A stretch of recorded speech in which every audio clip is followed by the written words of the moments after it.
And we are live again for the third time tonight. WrestlePurists doing the three-peat. And yeah, man, WrestlePurists Podcast, episode 118. New time slot, Sundays around 6:30, 7 p.m. Eastern, around about midnight UK time. Late one, but this is what we're doing now for the WrestlePurists Podcast. And I guess just to quickly explain the change. We're going back to the good old days. As you can tell, a lot of people on camera, a lot of people on the show, and it's just kind of just going to be more like loose conversation and just like we're just going to talk about whatever comes up in the live chat, whatever people have been talking about throughout the week. It's not really going to be like super centered on news topics or anything like that. We're just hanging out at the end of the week. So that's what the WrestlePurists podcast is, episode 118. There is currently 8 of us on screen: Rob, Ao, Alexia, Ibu, Charlie, Joe Hulbert, Chris O making his big return. And we're going to have a few more people probably passing through as well. So this could be chaos. But first things first, please like, subscribe, send any super chats because we're going to need loads of things to talk about. And yeah, we can really kind of like pick out super chats on these shows because, sometimes we try and move past them because we've got other things to talk about. Whereas on this, we can just kind of get into super chats properly. So keep them coming. Like, subscribe, all that good stuff. Hope turn on notifications. Hope everyone's still doing well. First stream of the day. I don't even know who to throw it to. Chris O, big return, bro. Talk to the people. They've missed you. Hey everyone, it's been a minute since I've been potting. There's really no reason. I can't lie to you. I just been a bit lazy, but I did think if I was potting at certain times, I wouldn't be giving a good effort or a good enough effort for the audience. So I was just like, I'm just not gonna half-ass the pod. But I'm ready to start potting more frequently. And I'm glad to be back with all the WrestlePurists family and all the fans. And yeah. Chris, we missed you.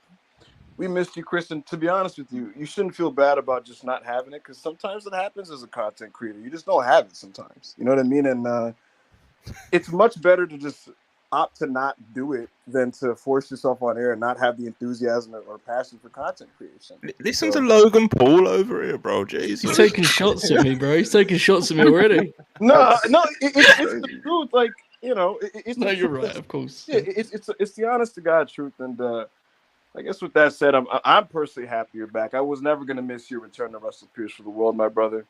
For those that don't know, my introduction to this side of the wrestling community was in a space that was hosted by Chris and Rob. Do you remember this, Chris? Yeah, I remember the first time hearing your voice. I found out you were black, which is like really surprising. Hollywood Hangman Adam Pearce. That was that's the thing I forgot happened was people didn't know I was black, and when I would reveal it, they're like, "Wait, this is like really?" Ibu had this way of talking that he started when he started doing the Sunday shows every week. To where I didn't know he was black till he posted himself. The way he was talking, I was like, "Damn, bro!" I don't even get it. Like, I don't know how that happens, but you definitely do, though. This is what he did, though. He's like, I don't even get it. Like, the best part was him posting himself, and then people being like, "Black, unfollow." My favorite was when I posted a selfie. Nah, Monty, my favorite was when I posted a selfie, and someone wrote in this exact tone, "So you're black, ... with no follow-up or anything. I was like, yeah. Listen, the internet's a crazy place, man. Yeah, man. The girls have just finished Girls on Graps, talking a bit of Revolution, doing a Q&A. He had a special guest, Big business, Charlie, It was a great time. We just ran down the Revolution card. Please go watch it if you haven't watched it already. I know we're doing a lot of content tonight, but had to come through for the big show. I love a bit of chaos in my life, so we're here, ready to talk some more graps. Yeah, man. So we had Girls and Graps just now. We did the Elimination Chamber review earlier.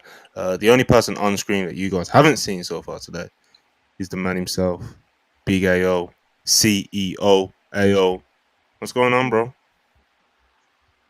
I'm out here. I wasn't informed about a 15-person payout split for this podcast. I don't know if I would have. I don't know if me and my associate Joe Hobart would have made the town if we were aware of this beforehand. It's going to be something to consider in the future when I decide my availability for these Sunday shows. But today for the people, for the WrestlePurists community, I'm out here. I'm not sure what we're talking about. Spliff in hand. Well, it's not a spliff. Blizzy in hand. Can you break down the difference, AO, for those who are uninitiated, the difference between a spliff and a blizzy, sir? So a spliff, Mr. Backup Hangman, right, is marijuana rolled in paper, and a blizzy is a name for a blunt, which is when you use a tobacco leaf, right, Ibrahima, to roll your marijuana. Monty, are you a blizzy or a spliff guy? Spliff. Gotcha. How about you, Chris? I use pipes. Whoa. Not crack pipes. I'm the same way. I got a box of it. That was kind of crazy. Pipes and bonds. I don't know how to roll, so I never learned how. So yeah, fuck that rolling shit. I got a box of pipes right here. Pipes is crazy. It's not though. I promise it's not. Nigga said I smoked from a pipe, bro. Niggas is like, huh? My nigga Chris, I'm doing crack. Yeah, bro. Like, it's not crack. Yeah, that's what he's been all these months, bro. We send him to rehab. Yo, before we go any further. Okay. Oh man. How you been, Chris? Have you been enjoying wrestling lately? Man, New Japan.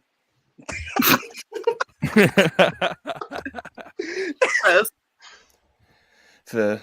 Good summary.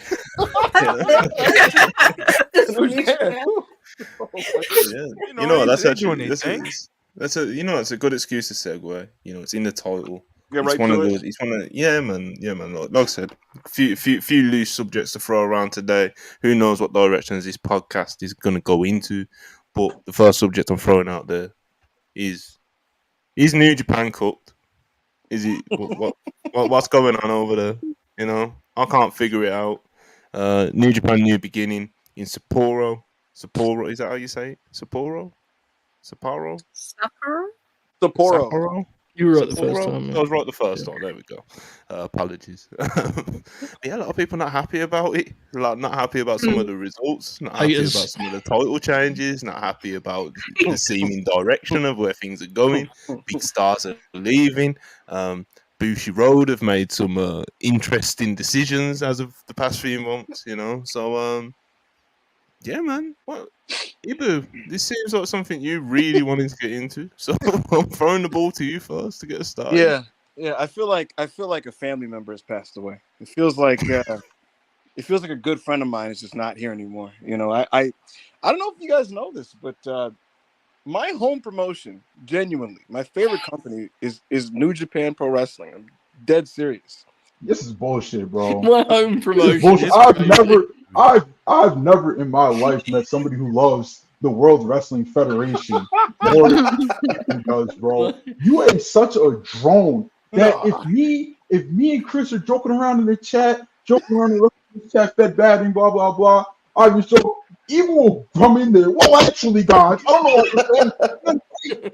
Right? So just have this whole diatribe, bro. Just a whole soliloquy, sent this 18 paragraphs. And I'm like, first of all, we're not reading any of this. Second of all, we're gonna troll you now because we know you're bothered for some reason until you cry.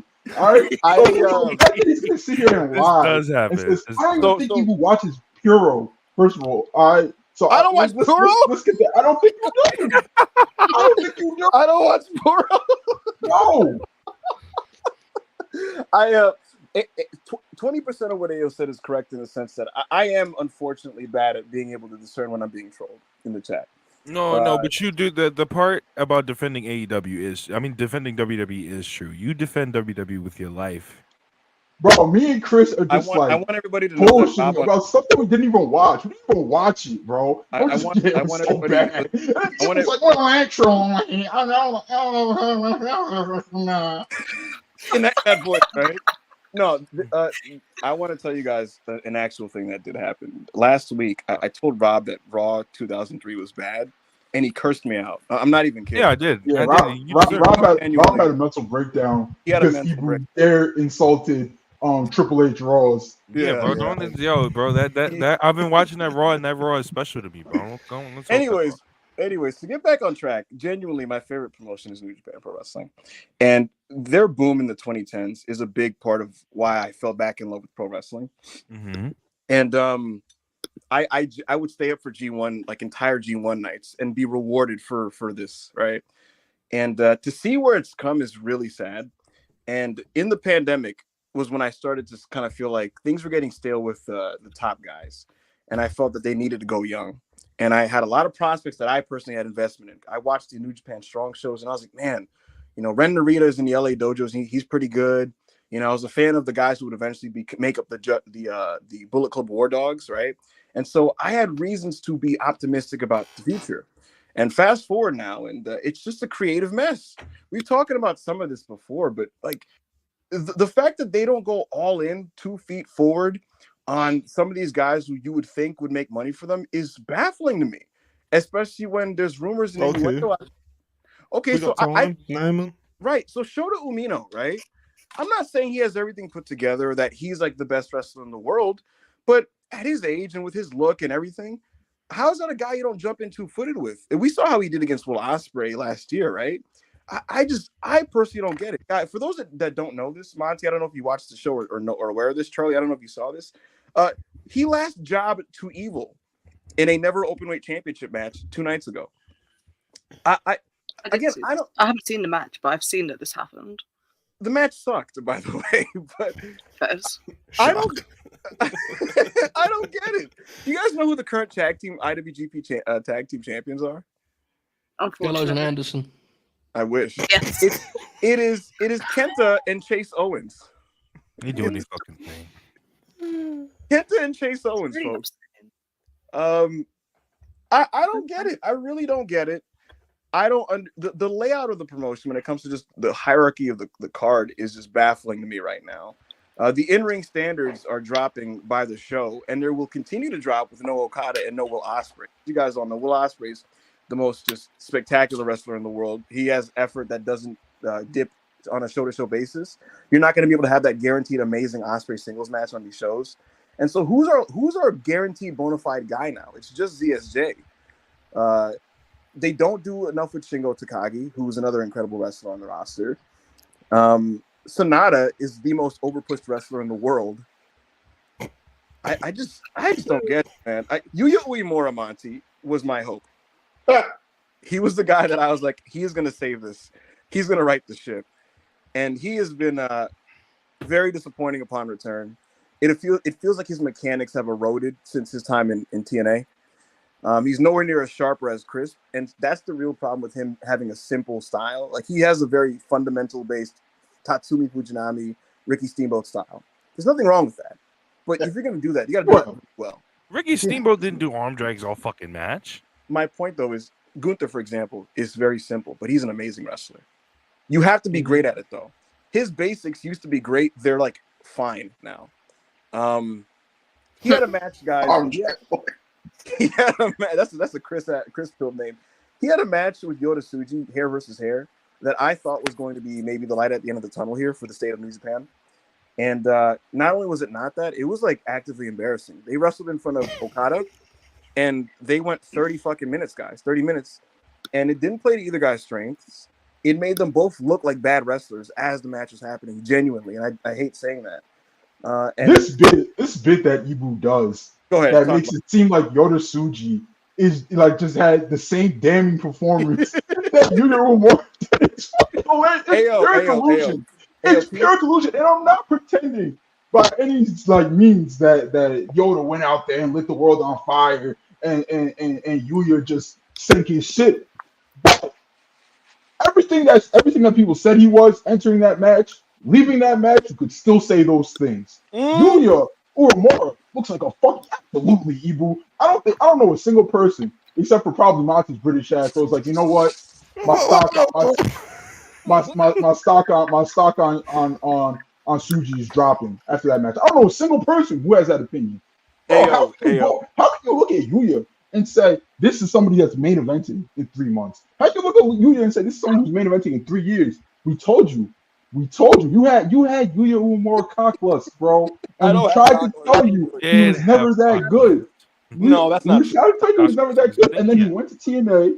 He went to TNA and became Joe Hendry's young boy. It got even worse. He did get worse. Right? Ayo, here's the thing. Real quick, before you guys continue arguing, we have a special guest joining us. I'm going to bring her up now. Please don't scare her away. I value Bats as a friend. Joined by the world famous ringside Bats is joining us. What's going on? Oh my god, world famous. How's How are going? you? Oh shit, my knee. We're lamenting the state of New Japan Pro Wrestling. I know you said on the previous stream that you're like 3 weeks behind on wrestling, but in those 3 weeks, things have unfortunately gone to shit, and Okada and Ospreay are leaving the promotion. So I'm really sad about it. I don't know where you are. I know you were live tweeting Wrestle Kingdom because I remember I was replying to you on that day. I mean, I've heard not great things about New Japan right now. Also, let me know if my mic is too loud or too quiet. I've been having some issues with it, so I wasn't sure if I was too loud or anything. Seems fine. So just let me know. But yeah. Also, I hear you guys talking mad shit about Yuya, and I will not stand for this slander. I was I can't believe it. That's why I was like making that face when I came in here. I was like, what am I hearing right now? Like, Kid Stinks, unfortunately, I want to doesn't have continue this discussion. I don't think he's that bad. But some people have it, some people don't. You know, Yuya doesn't have it. I think if he goes to CMLL, really commits himself to learning a new style. Wait, to becoming a more charismatic person. Why would he be going to CMLL? Why would Yuya go to CMLL? Yeah, bro, he needs a bag, bro. This arm drag shit has to stop. He's not gonna go to fucking Rev. Who's sending him Rev? No, it's just like the way you said it was like that's where he's going. Yo, I can't. Niggas to go to CMLL. Niggas with Yuya, niggas can't get this. Oh, he was in TNA bit off because he was wrestling Mike Bailey and many other good and Kushida and you know who else went to TNA? You know who else went to TNA?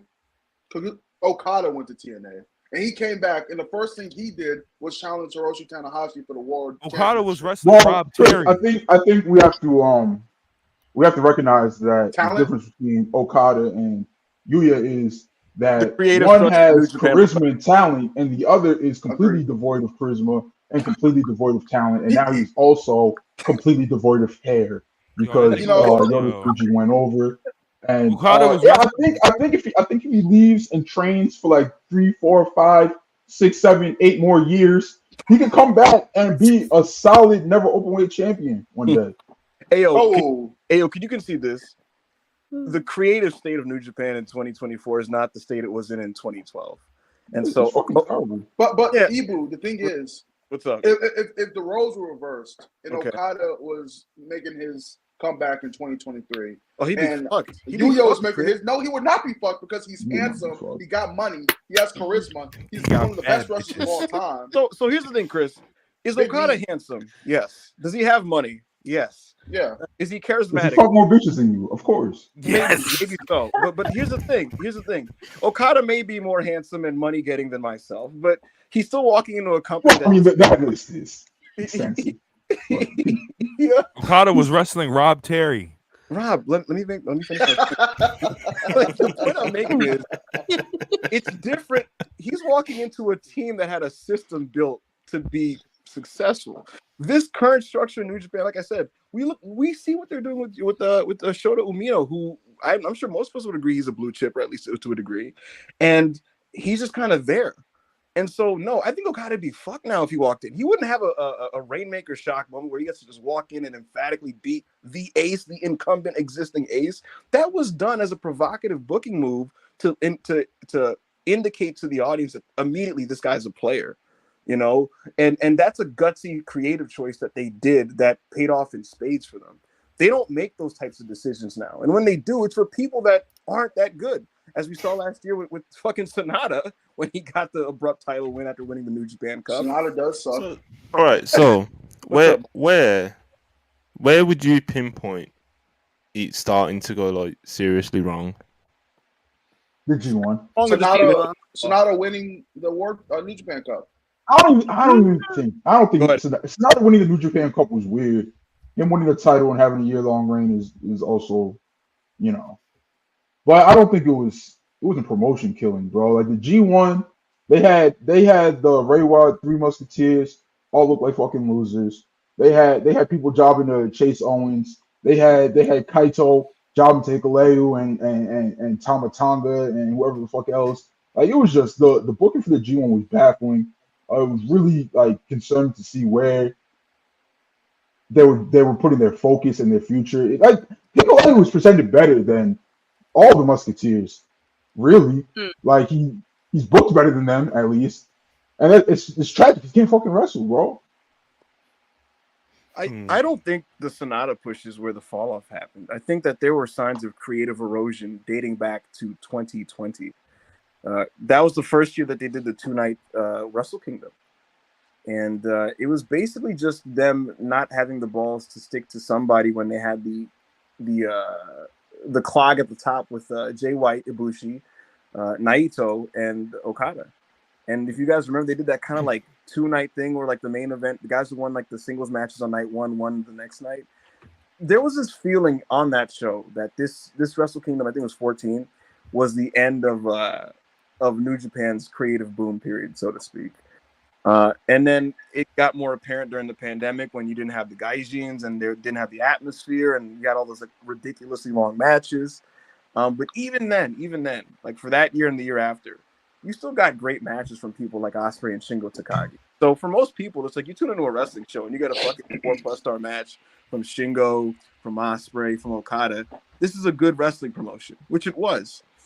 The Evil stuff was weird, Monty. So we have to point. That's a big one. Evil winning the world title in 2020 was a weird and baffling choice. What I'll say about that is it was crazy. It was Gato going for it with that and the Great Okan push. Like he was going for it, but it didn't work. Oh my god. Master Wato was created at this time, if you guys remember. What a fucking beast. Oh, shout out Wato. Shout out Big Kawato. Ayo, I know that's your man's, and I'll tell you what. Road to Grandmaster starts now. Bro, Evil, bro, if you don't see him as the future of the junior division with Fujita, you're just a dick eater. I don't know what else to tell you, bro. Like, there's no reasonable minds differing on this. I'm Team Watso now, Ayo. He won me over with the BOSJ last year. Just make sure you check in with Big Kawato, bitch ass nigga. No, I will not be checking in with Big Kawato. You're going to be checking in with Big Kawato, actually. No, I will not. But will you admit this to me? At the beginning, this was so off-putting when he first came in with that gimmick. He was doing his thing. No, he was not. You just went with it. You didn't understand. Doing his thing. So I guess the long-winded answer I'm trying to get to you, Monty, is that there were some unflattering signs dating back to 2020, and they really started to just kind of continue to rear their heads over the couple of years. And the G1 last year was really spooky. If you guys remember, that G1 was spooky. There was like 15 people in that thing I did not need to see. You know, Leo was a finalist. All right, so we'll stay on New Japan, yeah, but we're gonna go through some super chats real quick. And what I'm gonna do is, we've got so many people on the screen, I'm just gonna throw each super chat to like different people, basically. So everyone be on your toes. I'm gonna throw questions at you. All right, Joe Holbert, Yeah. Aaron KG, $2. Nia Jax ? What's your reaction to this? That's really a loaded question. It might not seem like it, but it is. I'm going to say yes. I think that's the right answer. And but not as emphatic a yes as my worldwide cohorts, who I do think got a little bit carried away on Saturday and made me slightly uncomfortable. So, listen, when Nia put Rhea through that table, I did stand up. You got very aggressive. That was a thing that happened.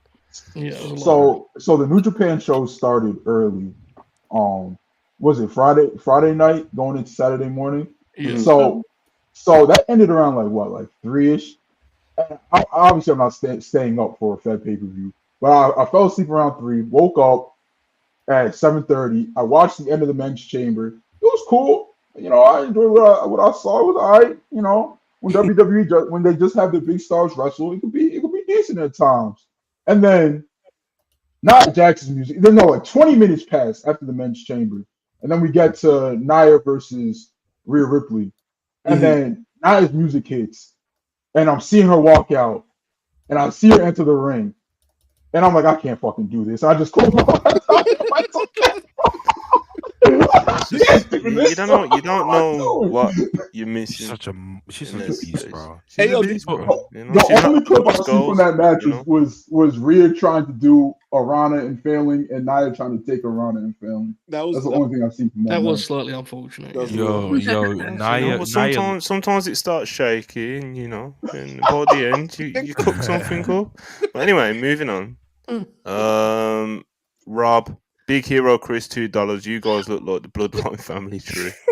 Listen, what we do in the family, what we do as a business. We're the top of the business. We look like a character select screen on a video game. We do actually. If we are the Bloodline family tree, I think we could all agree here that Joe Holbert is Snuka, right? Hey, he drew some money, brother. He's doing his thing. All said and done, they tell the WrestlePurists story. Separate art from artists, folks. It is what it is, all right? So I'm the Rock. You're not the Rock. Your ass is not the Rock. You're the pebble. The pebble. We got That's such an Alexia joke. for this one to you real quick. Ricky Worley, $1.99. Appreciate it. Looks like a WrestlePurist supercard. It is, and it's main evented by me beating AO for the 4th consecutive big Tokyo Dome show. What? Yo, keep my niggas out your mouth. I can't lie to you. Okay, yo. Okay. Do something. Alexia, Brainbuster, $1.99. Hello, everyone. Favorite Z-Man matches. Is that Zack Sabre? Zack Sabre Jr.? Is that Zack? This is Zack? Zack Sabre Jr.? No, this is Tom Zenk. This is Tom Zenk. I was like, wait. Well, let's just do Zack Sabre Jr. Zack Sabre Jr. I like the one with Mike Bailey, because I was there for that one. The one that happened at the New Japan Strong. That was pretty. That was very good. Yeah. My answer is kind of disgusting. I can't wait. Shout out Tom Zenk. Shout out to Tom Zenk. Yeah, My favorite. He was okay. My favorite Zack Sabre Jr. match is Zack Sabre Jr. versus Yuya Uemura. This was on Yuya's send-off tour. You're disgusting. You're disgusting. No, it's the truth. I think this is Yuya's best match ever. Zack is in amazing form. It's Yuya's send-off tour. I don't know if you guys remember this. Him and Tsuji did a send-off tour. They were working Okada, Ibushi, and various other top guys on day-to-day matches in Korakuen. And he has one with ZSJ that's unbelievable. I don't think it's the best ZSJ match ever, but it's my favorite because it was the one that made me believe in a new prospect. You're getting booed. Well, God bless. And mine is versus Billy Goat at Royal Quest. That was great. Okay. I was there. I'm gonna go to we got Punk owns the books, $2. Bats. What do you think will open Revolution? What'd you say? Revolution. Is my mic muted or something?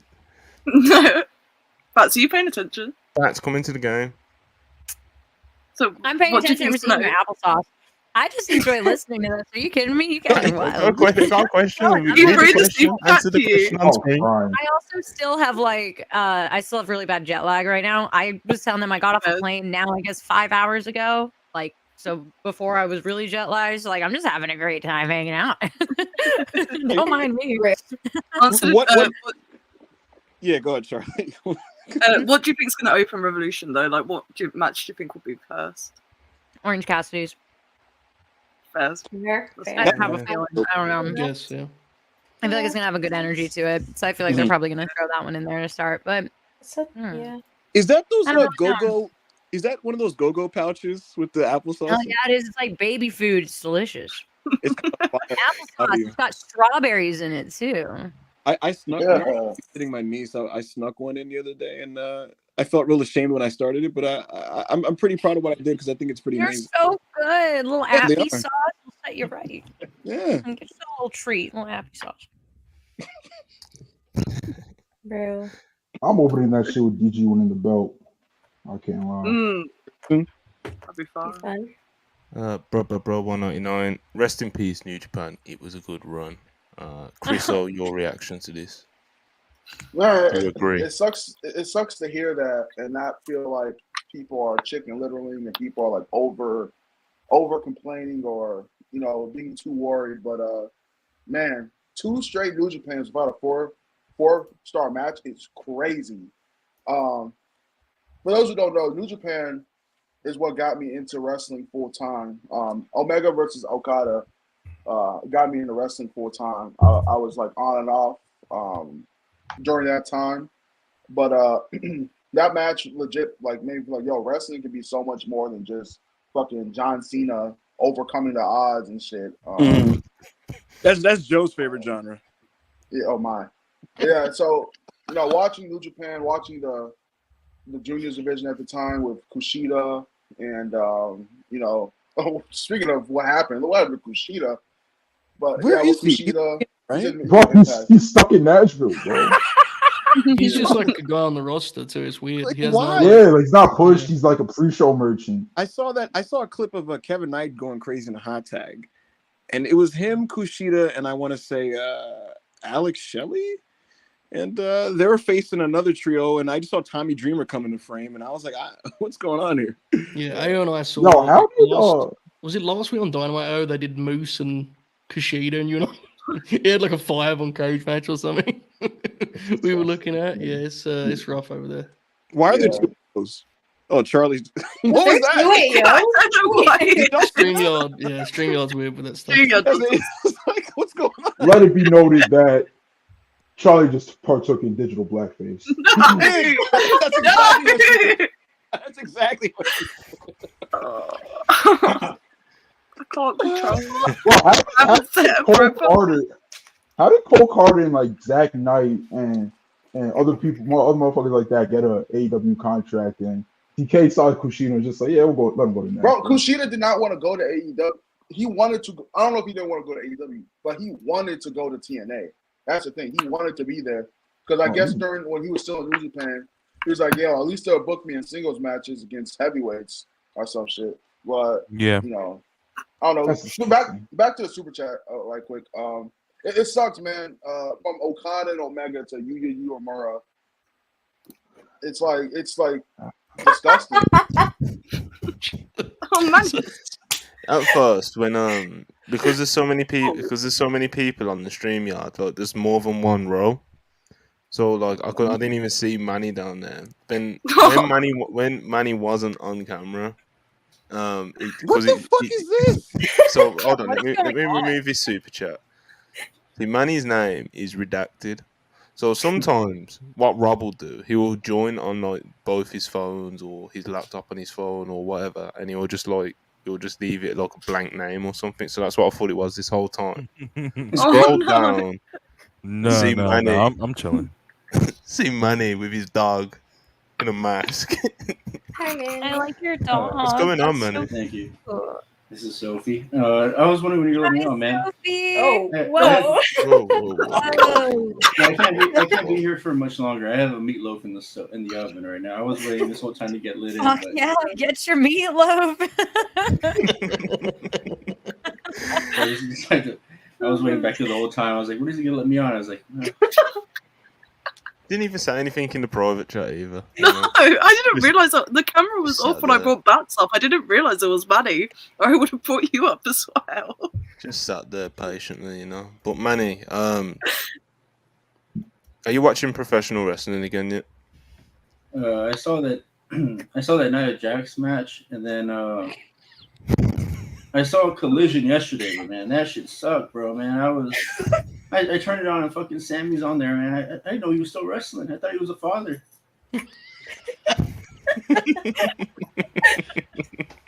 And then you got Malachi Black is just looking around because small people are chanting his name when the match starts. Like, bro, you're not The Rock, bro. Just go out there and wrestle, grab a hold. Don't really your brain keep look bad. Grab a hold.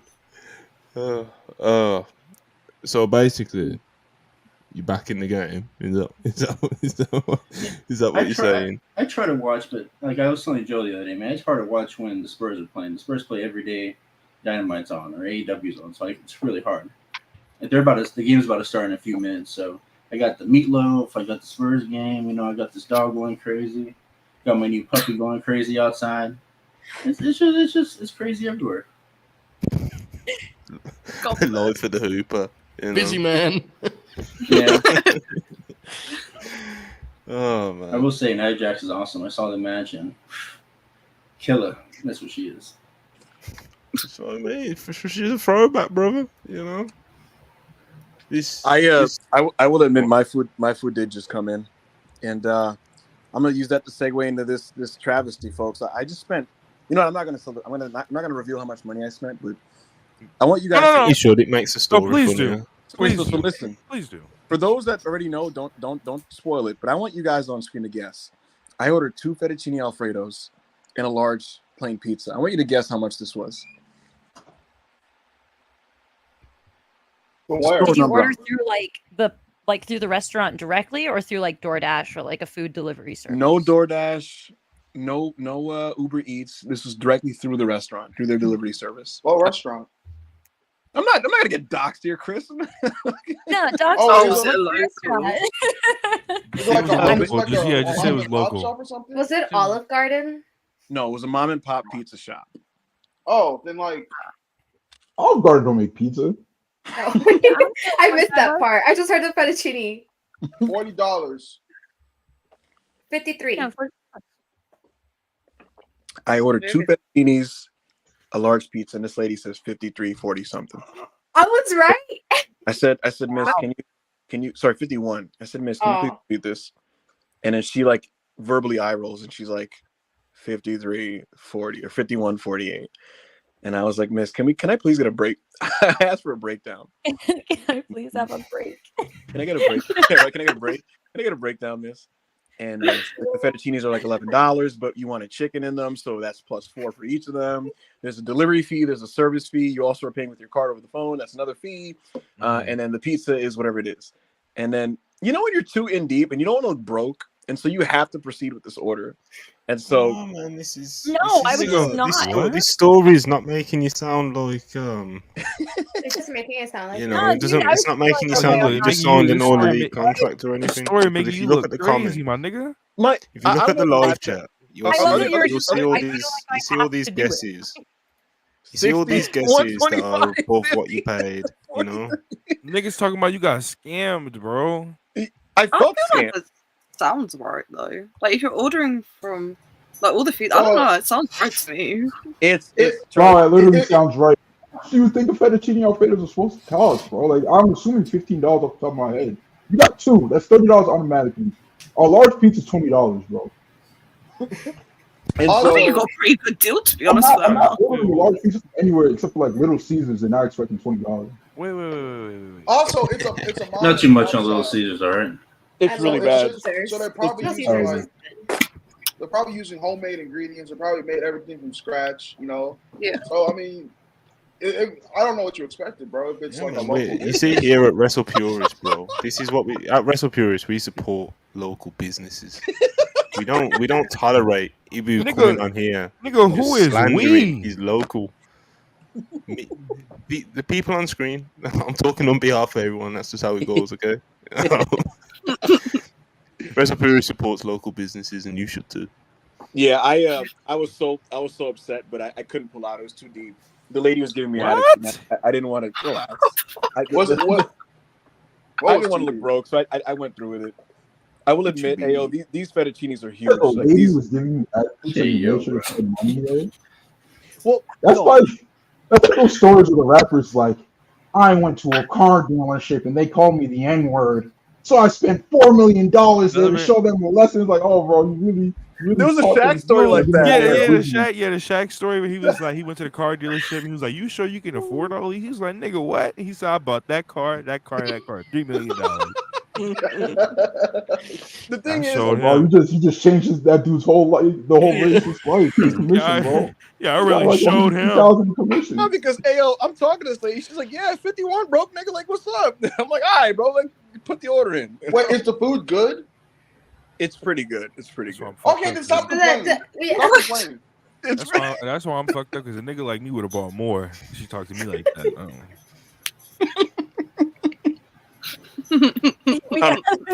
Nah, you seen what happened the last time you tried to cook. I'm a good chef. Oh my god. We're not opening up that conversation again, so I'm moving back to the super chats now. Jan Theodore, $2. Joe Holbert, this is in his area of specialty. Cyberfighter using idols is the new frontier in Puro. What do you think about this? That's my favorite saying. Yeah, I agree. I've been saying it a lot. You guys have all heard me say that, right, privately? So yeah, yes. I'm glad. I agree. I agree completely. Ibu of WrestlePurists, Austin Kinkle, $2. He says Ibu's WWE 2K rating would be 19. Oh, cool. It's kind of mean without any real. all these super chats for Ibu. You know, another one.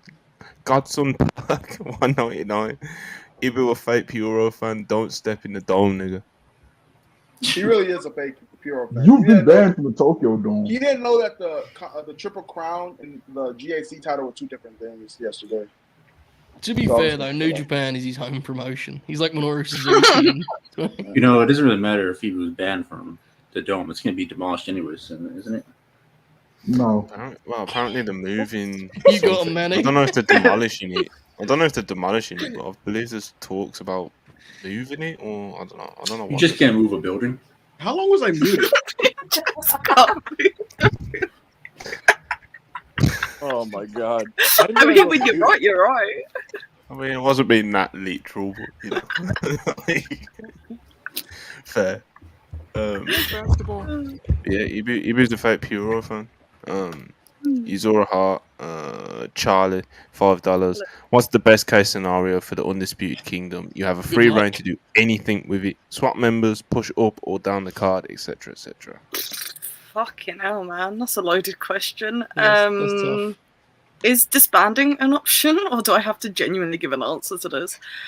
Getting a belt on Roddy, which is what they're probably going to do at Revolution anyways, and so that they have something to actually do on shows that isn't just them cutting promos and wrestling matches that don't mean anything. I would take Wardlow out of it, because if it seems like they're going to do that anyways, get Wardlow out of there, and have a leader that's actually intimidating, because God bless Adam Cole, but that is not him. Well, it doesn't help that Adam Cole's literally like on a wheelchair on these shows, you know. I mean, yeah. You know, no, I'm not. I guess my point is like they're already starting out at a negative because their leader is like rolling around in a wheelchair. You know, what I will admit is this, guys. I know we're all friends here, and I'd like to think this is a safe space. That's me. Well, hey yo, I don't. Jesus Christ, man. Hey yo, I don't know about you, man. I know. Manny took ages to realize that. Yeah. Manny realized that later than we did, I think. I forgot I had a timer on. Hey yo, I don't know what you thought of this, man. I know we're both not high on him right now. I thought Wardlow's promo was pretty great on Dynamite. I enjoyed this segment, but yeah, like I said on the Dynamite review, please watch the product, even piece of shit. I said on the Dynamite review, I enjoyed this segment. I enjoyed Wardlow's delivery here. I enjoyed the content of the promo. He made a lot of good points that are truthful in and out of kayfabe. However, all this promo does is lead to a scenario where I have to see Michael Wardlow wrestle somebody, and that's not something I'm really trying to do anymore in my life. So, you know, I was with him until after the segment. I remembered, oh yeah, he's got to wrestle eventually. But AO, he does a swanton. Yeah, fuck that swanton. Can anybody explain to me what Meat Madness is? Apparently it's a triple threat with Hobbs and. They're adding more members. It looks like. Oh, are they? Okay. Yeah. It So looks is like that they have going to be open like slots?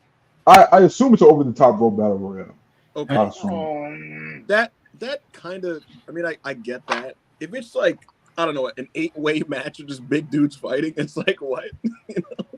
But all right, a battle royal. Meat Madness, bro. I guess. Get with it. I wonder if You they've didn't got know. sponsors. You didn't know about Meat Madness, bro. Is that supposed to be He's like a something? wrestling fan. Is that supposed to be like March Madness or something like that? Is that what the play on is? Maybe. You know, I never put two and two together until right now. Yeah, I didn't realize it. Revolution is in March. Mm-hmm. God bless. There you go. I got Manny, the true philosopher of this channel, you know. Makes more sense, you know, if they did it bracket style, just not a battle royal, you know. Just... Many are saying this. Philosopher, you know. Let's keep I think the phrase you're looking for Why is it Miro in this triple threat match? Didn't he create the meat thing at Create the meat thing. Create the meat. Well, he's got Miro Manny. created the meat. Well, Manny, he's got to lose for that to happen. I mean, they can just take him out. I mean, he doesn't have to take a pin, you know. All right. You should throw this too. Alexa, pylons $5. The ROH delegation will welcome Yumura to Honor Club. He can have some good matches with Commander and Moriarty. Damn. Good match with Lee Moriarty? Okay. Okay. Come on. Low blow. You know, Commander, I could see that. Yo, Chris made me choke. Yo, respect Shane Taylor Promotions? No. You like any girls, son? What happened? All right. AO, get ready. Need you to read it. Okay. Richard Starks, $5 super chat. I think Evil is more handsome than Okada. Any thoughts on Richard giving you this compliment? Ricky, thank you, man. Appreciate that. No, say how you would text it to him. I wouldn't text it to him. Don't do this. Thank you, Ricky. I appreciate that. That made my day. Rob, wake up. Brainbuster 199. New Japan can be fixed by a multi-year ZSJ title run. What do you think? No. I think that shouldn't happen. I think the direction should be John Moxley winning the title, and the direction should be Shota Umino winning the G1, and them doing that as a main event at the next Wrestle Kingdom. Do you really want to build a star? A star has to beat another star, and that star is John Moxley. So I agree with Rob. I think that's a great choice. You have him beat Naito at the Chicago show. You build Shota, who's Moxley's young boy, and then you go from there. I like that. After Okada's debut, there was no long-term title reigns until he was like 6 or 7 years in. So no. But have you considered Zack Sabre Jr.'s pretty good? I do think Zack Sabre Jr. should be the top guy in New Japan Pro Wrestling right now. Yes. Multi-year title reign is crazy. Yeah, I wouldn't go wrong. New Japan needs to get more racist, not less racist. We need some more Japanese exceptionalism. Wait. Before you read that, hey, who was the guy that people were getting mad at because he was a Japanese nationalist? Shingo. It's like, bro, I got bad news for you, brother. It's like getting mad at an American voting Republican over here. A lot of them are Japanese nationalists, bro. It's what they do over there. That was so strange. All right, this one obviously for Big Chris, Berkey 199. Give this to Big Bread for the internet issues. My internet doesn't have issues anymore, buddy. Listen, all right, I didn't want to say this, but listen. Another reason I took a very long break, hiatus, vacation, excursion away from the spirit. What's the same last word you just said? Excursion. Okay. No. The second to last. The reason I did that to get away from WrestlePurists for a while is because I wanted to, like I said, I wanted to become the best Chris, podding Chris I could be. Also, I just, I got different internet once again. This is like my third time since podding that I had to get new internet. And I did that for the fans. I did that for everyone out there. So everyone who used to hit my inbox like, Chris, bro, please come back to the potty. If I would have done that, you wouldn't get this. I haven't had any issues today with internet. Have I? Gang, have I? This nigga is so capped out, bro. You're lying. I fixed your internet when I told you to get an Ethernet cord. You never had internet issues again. And you just was like, I don't even use that anymore. I don't even use that anymore. Yeah, what are you on your phone or what? Why is your camera like vertical? No, I am using my phone on this. On StreamYard, on my laptop, StreamYard has crazy. It doesn't really work. So I'm using my phone right now. If you can make your screen go. I forgot what it's landscape portrait. I forgot landscape is horizontal. How? If you turn your phone, literally turn your phone around. Whatever, turn it sideways. Yeah, turn it sideways. You have to turn off the rotate thing so that way. Yeah, you gotta turn off or. Yeah, but back to thank you for the bread. I don't know why you sent me a loaf of bread. I don't know what that was supposed to help me with. But I appreciate you. I think you meant the money. Oh yeah, $2 is gonna really fix my internet, buddy. Thank you. My nigga break you like that. I can't count, bro. Hey, my bad. Yo, is that my nigga break you like that? Is that breaking? We're just hanging out, My bad. I'm we got Manny. Manny's about to go get his meatloaf. Bats has just finished an apple sauce thing. You turned off the oven, bro? Yeah, your timer went off. You're just chilling. Your timer went off. Oh, me? No, I already took it out. I'm just back. This shit is gonna be burnt. Oh, okay.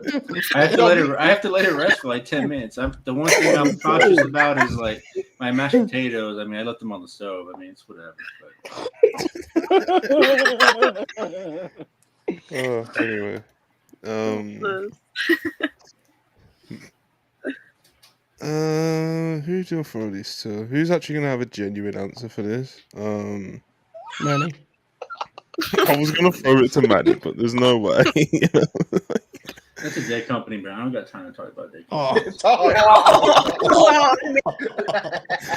I'll give it to Weebu, I guess. You don't watch Stardom? He pretends to, so let him answer this. That's kind of the angle I was going at. 6-star 199. We love 6-star. Thoughts on the Stardom Cinderella? Who is winning?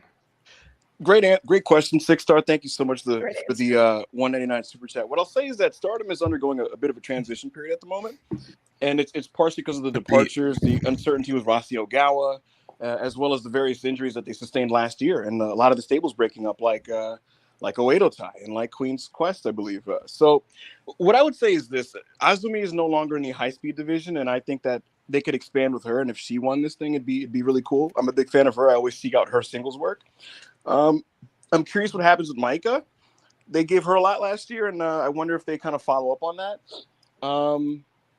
I'm wondering what happens with Mina Shirakawa, who proved last year that she was a serious wrestler, and that's continuing to expand. She had a good match on the New Japan show, the best match actually. The match of the night. Yeah.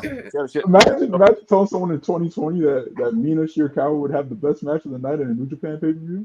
Yeah, exactly. So those would be my sincere answers for who I'd be looking at. But there's a lot of newer, younger talent that I haven't seen as much of that are on this, that are in this tournament bracket. So we'll see. I will sincerely be trying to keep up with the Cinderella tournament this year, and I'll continue to report back to you. So Monty, take the L there. You tried to set me up and you failed. And I just want you to know I don't think I did. Nah, the game gonna be fucked up. If you look at the live chat, I don't think you convinced a single person. Really? Out of the 3 people you named, 2 of them aren't even in the tournament. So. Oh, crying. Before I go, man, what time zone is Utah in, man? Anyway. The Queen's Quest did not break up. I was like, yo, did I miss something here? You're thinking of DDM. Yeah, Donna Del Mundo broke up. You don't watch Puro. Niggas gonna the game gonna be fucked up when Big Mariah wins the Cinderella. That's when the game gonna get fucked up. He ain't watching one. Which a lot of it wasn't. Like a lot of it was just factually incorrect.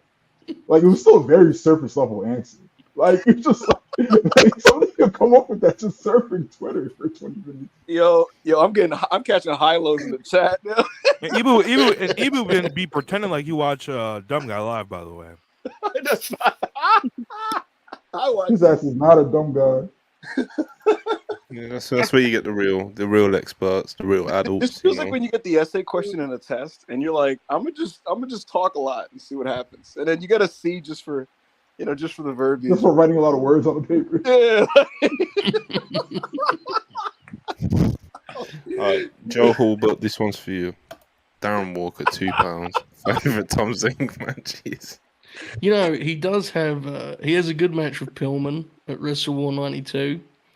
But other than that, there's a couple of tags. I think he tags with Steamboat against the Hollywood Blondes in 93. So there's a couple Tom Zink call outs here on the new flagship, just as everyone expected and predicted. So, yeah. All right, guys, I gotta go. It was nice talking to y'all. Enjoy your meatloaf. Good seeing you, Manny. Pray for the Spurs. Hope you don't burn your mashed potatoes. Oh, I think I already got burned. I just checked on right now. That's why I gotta go. Someone take care, Manny. Manny Bye, fucking mashed potatoes up. It's what it is, man. You live Coming outside. It'll be even worse if the Spurs lose tonight, but you know.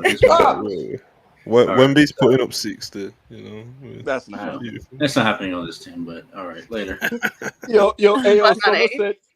Take care, man. Yo, someone said Ibu be casting his Joshi news from Dark Pro Wrestling Flotion. That's spot. He's a nice guy. He's a nice guy. Come on, man. Oh man. I'm just going back to. I'm doing super chats in normal way now. I'm not passing them around. You know, just if you got an answer, speak. You know, Mazfan 84 199 for New Japan's match on the weekend. Favorite New Japan match on the weekend was the women's Mina is Her. Seems like that's not one of the things that did get like a lot of good reviews. Yeah, man. Good stuff. It was good. The crowd was brutal, but they just worked so hard. They got it there in the end anyway. Like it was a good match. Mm-hmm. Jamond Agogo, $2. Appreciate it. Evil is the best wrestler because he can't wrestle. Interesting working out being shown there. You know, I have a few wrestlers I'm fans of like that. You do, and so do I. Darren Walker, £2. Appreciate it. New Japan will be fine. They still got House of Torture. Come on. Back to back House of Torture super chats is kind of brutal. Anjan PN, $2. Appreciate you as always. Reminds me of the podcast from the initial days. Yeah, man. You know, we got a more loaded roster now. You know, we got the superstar guests in the corner. You know, we got Chris O in HD. You know, we got it going on. You know, WrestlePurists one night stand is what we're doing here. Rob looks like he's at the red light district. You know, we're out here, man. We're out here. Chris is denying allegations that he doesn't smoke crack. I don't. What? Good Lord. No, the other one who said you hit the pipe. I don't know what's wrong to tell you. Why am I even arguing? I'm not going to argue. I don't smoke crack. Well, he's doing this thing. And if I did smoke a little bit of crack, like what would be happening? What would be the problem with me keeping it in my personal life? I don't know. Good question. Also, for people asking in the chat, these are not real glasses. They're like blue light glasses, so I don't hurt my eyes. Oh my god! Since this is the sort of podcast we can just bring up these things, yeah. This isn't even a shot at Chris. It just somehow reminded me of it. Did anyone see the segment on SmackDown where like Cedric and what's his name? What? Where Tahuti was building. Oh, where Tahuti was building this dream, nigga. And Ashanti the Adonis, Ashanti was looking up his bad bitch. Took You know, Ashanti was on SmackDown playing the IMVU shit. That was crazy. I saw that segment on Twitter, bro. What the fuck they got going on? Building his so dream. Basically, I don't know. So I've been watching. I've been keeping a close eye on this for people in the chat that don't know what we're talking about. I've been keeping a close eye on this. Last week, Cedric and Tahuti were paired together. Last week or 2 weeks ago, I don't fucking know, but they were paired together as tag team partners. And Tahuti's main issue with Cedric Alexander is that he's just not a bad bitch enough to be in a tag team with him. Like he needed his fit wasn't fitting. You feel me? He wasn't. You know his. Yeah, he wasn't. He wasn't cunt enough to team with Ashanti. So Ashanti took him shopping, and he made Cedric Alexander just try on the most bisexual outfits that you'll ever see in your life. They all look like things that Ibu would wear. Pause real quick. It was like It was Ibu wear mixed with Damian Priest. For those that haven't seen the segment, this is the thing. He's about to go get. He's gonna show some samples, I guess. No, wait. Am I back? Yeah, you're back. I was gonna say, hey, I'm gonna pause you real quick for this recap. You're doing a good job, but people need to know that when Cedric's trying these outfits out, like it's in Tahuti's house, and like he's like just sitting in his bed waiting for this guy to emerge from like the other room with these new outfits. It was interesting. It's fucking crazy. Someone said hangy fashion. Oh, Alexia, go like this. Wait, trying to make a heart. Blood. I think your hand. Yeah. Oh, yeah. There. Wait, I gotta move it like that. I'm trying so hard to do this. This is the real content you come here. This is the content that we come here for. Anyway, people. Keeping the super chats moving, keep them coming. Horse 199. If Cody loses, can AO host the WrestleMania review? You might as well, because I won't be there. This is my promise. This is my promise to the WrestlePurists Galaxy. If Cody Rhodes loses, I will be on every single show that we do that week. I'll be there for Girls on Graps. I'll be there for Dumb Guy Live, even though they don't talk about WWE. I'll be there on the Raw review. I'll be there for Worldwide. Just every show, I'll be there. You could take my spot, AO, on all the reviews. No. You have to go. No, I'm not going to be on any of these shows. This is what Ibu does, bro. He's just such a bitch about it. You know, he's just like pride, bro. Joe. Listen, at the end of the day, watch football. Everyone on screen. Well, probably everyone on screen besides Bats, because you know she's world famous and all that. But like everyone here knows. I don't know where you keep getting this idea from. World famous. I forgot where I was going now. Must have been good then. What was we talking about? You were thinking Ibu Yeah, Ibu. Yeah. I thought it was a little much. That's all. So hear me out. This is what Ibu's a bitch. So everyone on this screen, knows that Ibu is associated with certain wrestlers because he's a big fan of them.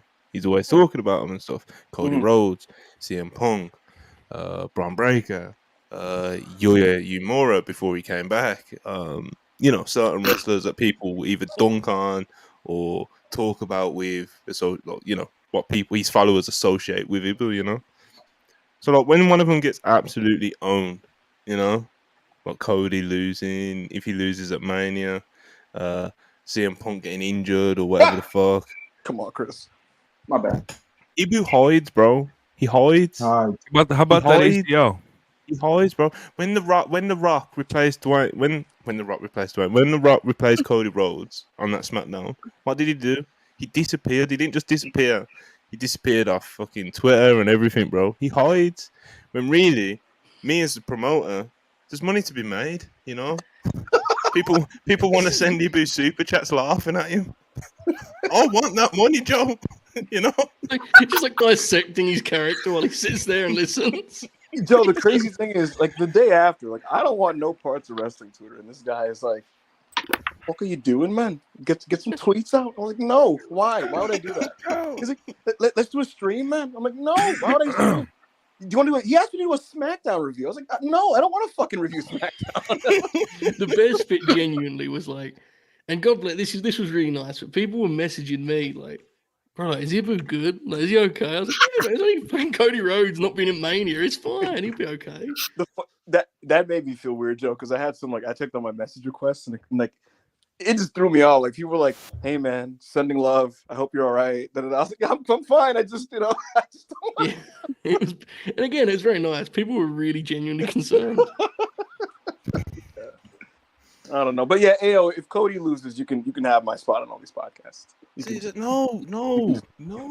I'm not gonna be here. I'm not gonna fucking be here. Stop, no. I'm not doing it, Monty. I'm not doing it. It's WrestleMania. I'm gonna review anime, Monty. That's what I'm gonna do. I'm gonna. Oh my god. You don't watch anime, bro. Yo, this nigga, yo. Evil anime takes is I won't crazy. say what he said the other day, bro.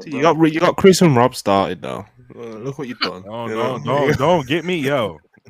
I was watching anime before it was fucking cool to watch. Why are people like slowly disappearing? Okay. Why are people slowly disappearing off camera as the podcast is going along? You know, Chris is back now. Rob. No, but I was eating something. You know, he's the one on the pipes. Anyway, Okay. Thank you. Jagger Heath Boyd $4.99. Will Hobbs is who they want Wardlow to be. The problem is Wardlow is nowhere near as good as Hobbs. I don't even think that's true. Like I do think it's true that I do like Hobbs and think he's better than Wardlow, but I don't think it's like, you know, Hobbs is who they want Wardlow to be. You know, because otherwise they'd be doing stuff with Hobbs, wouldn't they? You know, like, they don't do fuck all with him either. They want Wardlow to be a world champion type of wrestler, and I don't think they want that out of Hobbs, at least not at this moment. But they've been trying to get Wardlow to be that top guy for like ever since he broke up with NJF. And it's just not working because Wardlow's boring. He refuses to watch Mike Awesome tapes. At this point, I'll take some Matt Morgan tapes for him to watch. Well, hold on. Matt Morgan is crazy. Take it easy. He don't want me to send him that big Matt Morgan tape. Wait, hold on. Everybody, Wardlow needs to throw on some Nathan Jones. Big get his bag deeper. Big blueprint, nigga. So, I got a question for Joe Holbert. Are you not a fan of the blueprint, Matt Morgan? Fuck you, dude. It's like 1 a.m. here asking about like Matt Morgan. Fucking asshole. Big blueprint, nigga. The carbon blueprint was the carbon footprint was kind of fire though. What move was that again? Rusty's big boot. Just carbon footprint. What was his move called that was like the suplex thing where you'd bring a guy straight down? What was that called? The elevator. Elevator. And he used to look at his like watch. Maybe he was good. I'm thinking about it. Yo. Carbon footprint, low key better than the bro kick. The DNA of TNA. What was Mercedes used the DNA nickname and Matt Morgan was like, should have asked for my permission. It's like, fuck off, loser. Matt Morgan wanted Mercedes to check in on him. Fuck you, loser. Anyway. That late night grin along Matt Morgan tweet is gonna hit like crack, bro. Joe's over here rubbing his chin. Let me reassess the DNA of TNA. It's a 10-man panel with like a Matt Morgan screen up there. Yeah, tremendous. Maybe. Maybe. All right, this is an interesting one, I guess. Berkey $1.99. That Malachi performance. I've seen some people burying it. I didn't think it was that alarming, to be honest. It was neither good or bad. I thought it was pretty bad. It's who he is at this point. He's a lot slower. I didn't think it was like bad, but he lacks a lot of the pop they used to have. Yeah. Well, I think if you've been actually watching Malachi's performance in these trios and tags that he's been able to like hide in a little bit, nothing that you saw Saturday would surprise you. But if you're one of those people who like last saw Malachi wrestle NXT Black and Gold 2018, 17 or whatever, like no, he's not the same wrestler, bro. And he's not really someone I'm interested in seeing get pushed in any division in AEW. He just doesn't have it anymore, bro. Y'all don't know the last time he did that springboard line salt into the kneel thing. He can't. Like 5 vertebrae will pop out if he tries, bro. It's over. It's over. I've been a fan of Tommy for years, and there was a point in time when he was Tommy. Nigga, say his name. You don't know him. You know, That's how we should have known he sucked. He changed his name to fucking Malachi Black. Me and go way back, but yeah, there was once upon a time when he was one of my favorite wrestlers. I genuinely was watching this to see if there was something still there, right? And I'm not gonna make this big dramatic sweeping take off of one short TV match, but what was very apparent is this is just what he is right now, and what he is he's a wrestler that people still like, and he has the aesthetic and the gimmick that people are into. But when it comes to getting it done bell to bell, I think he's honestly pretty middling, you know. And Brian Keith absolutely outshined him, and off like the hungrier guy who was on the upswing. And Malachi felt like the depreciating asset. So disappointing for sure, but that's just the way of life. I will now use this to transition. Joe Holbert, I checked the cage match, sir. And I went to Matt Morgan's cage match. Oh, come on. Hey yo, talk that shit. Yo, there's a 4-star Kurt Angle versus Matt Morgan. The Kurt Angle match is good. I knew that was going to come up. We throwing that on tonight. I gotta watch this tonight now. Isn't it Bound for Glory? Bound for Glory 09, Kurt Angle, Matt Morgan, 4 stars. I'm tapped in. I'm watching this. Watching that after this. Joe, I can't lie. This is incredible. I'm bothering you tomorrow. You know, I'm gonna. Did Matt Morgan not get in trouble for something? I swear Matt Morgan got can we cancel this? He's definitely said something right? crazy. He's definitely said something crazy. Isn't he running for office? It's just the name Matt Morgan sounds like he's done something. He definitely doesn't like black people or women. This is a thing that is true. He does not or like black members of people the or women. LGBT. He definitely does doesn't not. Like, that's Val Venus I'm thinking of. You're thinking of Val Venus, who has lost his mind. Yeah, what a That nigga Val Venus, yo. Oh, I'm telling you, Matt Morgan did something. I'm convinced of it. Chat, research this for us, please. That's what I'm doing. I'm typing in on Google Matt Morgan. Y'all got Google in the UK? Just got it. Just last week he came in. Oh my god, this is so unrelated. But when circles was a thing, I tweeted a picture of my nephew on Christmas, and Chris replied to me, "You guys celebrate Christmas?" I was like, "What are you talking about?" What holidays do we have that you guys don't celebrate at all? Thanksgiving. 4th of July. Well, what about Yeah, we don't celebrate Thanksgiving either. So. St. Patrick's Day? Do you guys care about that over there? I like to get drunk, so yes. That's your birthday, Monty? I see what's wrong with Matt Morgan. I found it. Oh no. He is. Oh no. A loud and proud. Oh no. Jim Cornette guy. I mean, it could be worse. Yeah, it could be worse. You know. Could be worse. Could be worse. It could be worse. Listen, he's a wrestler, bro. Like I'm not gonna name the things that you could do. But you have murderers, you have psychopaths, you got kidnappers, you got redacteds, you got Jim Cornette guys, and at the very bottom, you got FTR. You know what I'm saying? So it's like there's not much worse that it could get. It does not get any worse. That is a thing that is true. I can't wait till FTR and BCC tear the house down at Revolution and just end up with the match of the night. And people have Matt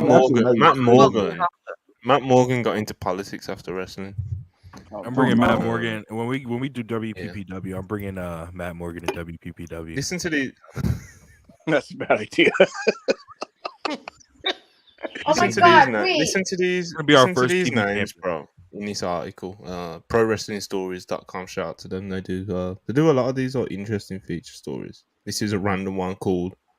What's the title of the article called again? Matt Morgan from rising star to WWE departure. What up, bees? It says here. Listen to these names. Like many former pro wrestlers, including Jesse Ventura, Antonio Inoki, Great Sasuke, Brian Blair, Ludwig Borger, and Kane, Matt Morgan later went into politics and served as a commissioner, then deputy mayor of the city of Longwood, Florida, from November 2018 to May 2019. I don't know, man. Something that I've always wondered, but never actually looked into. Relative to his peers, is Jesse Ventura a piece of shit? He's just, you want to eat? I don't think so. Relative to loud and he's just like loud and hilarious. You know, he was in the Predator movie. Being a piece of shit by wrestling standards is like relative to his peers. You know, from the outside looking in, they all look crazy. Chris, you know what's crazy? I actually threw Predator on. Like I was fucking around on Hulu yesterday, and I rewatched like half of Once Upon a Time in Hollywood, and then I stumbled into Predator, and like 6 minutes in, Jesse Ventura's dropping slurs. Yeah, bro, that movie is. I love Arnold Schwarzenegger. You say his name again? What was that? Arnold Schwarzenegger. That's how you say it. I don't know if that's how. I don't think that's how his name is. How you say it? Arnold? Charlie, low help.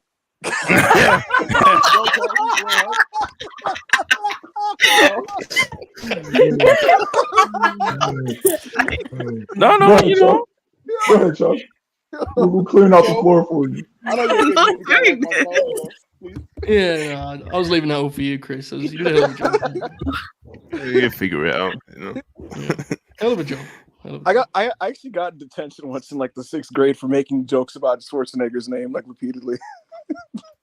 I got detention like the 4th grade for making Idaho jokes. I thought I was like the most clever kid in the world. Right. I thought I was so fucking clever. Oh man, yeah, man. Jesse Ventura, interesting guy. I've always thought of him as like wrestling Steven Seagal. You know, like, what? Many are saying this. Because he's just fucking mad, isn't he? You know. Yeah, but there's lots of wrestlers that you'd describe that way, no? I don't know, but there's just something about him, you know. Yeah, I suppose so. Yeah. Those Americans, you know. When are we getting Jesse on like worldwide or something? Right, don't. We need to get Brooklyn Brawler. I'll do it. That's what I want to do more of this show. It's just like, fuck it. Let's just fucking get Jesse Ventura. The thing is, like, there's so many. Well, you know the thing about these locker rooms today, they all have colored hair and they play video games. There's a thing about those video. They call their mom after matches. They're dyeing their hair blue.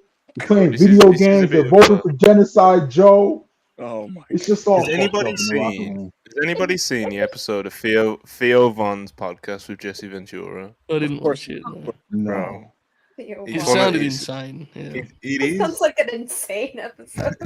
Theo Von, I think Theo Von says about 2 sentences. Is that in the whole thing? Ventura's one of those dudes who he has his shtick. Wait a minute. This is 2.5 hours. Oh yeah, I'm bookmarking this. Yeah, this is real. Theo Von interviewing professional wrestlers is always, you know, it's an interesting track to go down. You know, I think the 3 names: Jesse Ventura, Ric Flair, and Hulk Hogan. See, that's an example of when I asked if he's problematic by wrestler standards. That right there gives you the answer to that because that's a crazy trio to be involved in. You know, Monty, you know who I want to get on the channel, and I probably could if I just reached out, is Sabu. I wanted to see what happens if you get Sabu on there. I'm not going to be on that one. That sounds like that would have to be a canned interview. Yeah, he's pretty. You can't throw that on live. I'll just say it because he doesn't care. I talk to Sabu sometimes, right? And I'll tell you this, Joe. I would say like 45% of the things he tells me are like cancelable bubbles. Yeah, he's pretty. I mean, he's one of those guys people like willingly look the other way because Sabu, but he's so cooked, you know. Like you just like look far from him, bro. Like he's so cooked. Oh my god. Oh man. ECW, brother. Anyway, Johnny Bigman, $1.99. Appreciate. Ibu, $15 off Friday. Really love white sauces, huh? That's crazy. This is a thing that is true. That's crazy. Many are saying this. You like any sports? Bro, $1.99. Appreciate ya. Nema versus Tanahashi would have gone crazy in 2012. Yeah, man. That'd be amazing. That'd be amazing. Oh my God. A whole 12 years ago.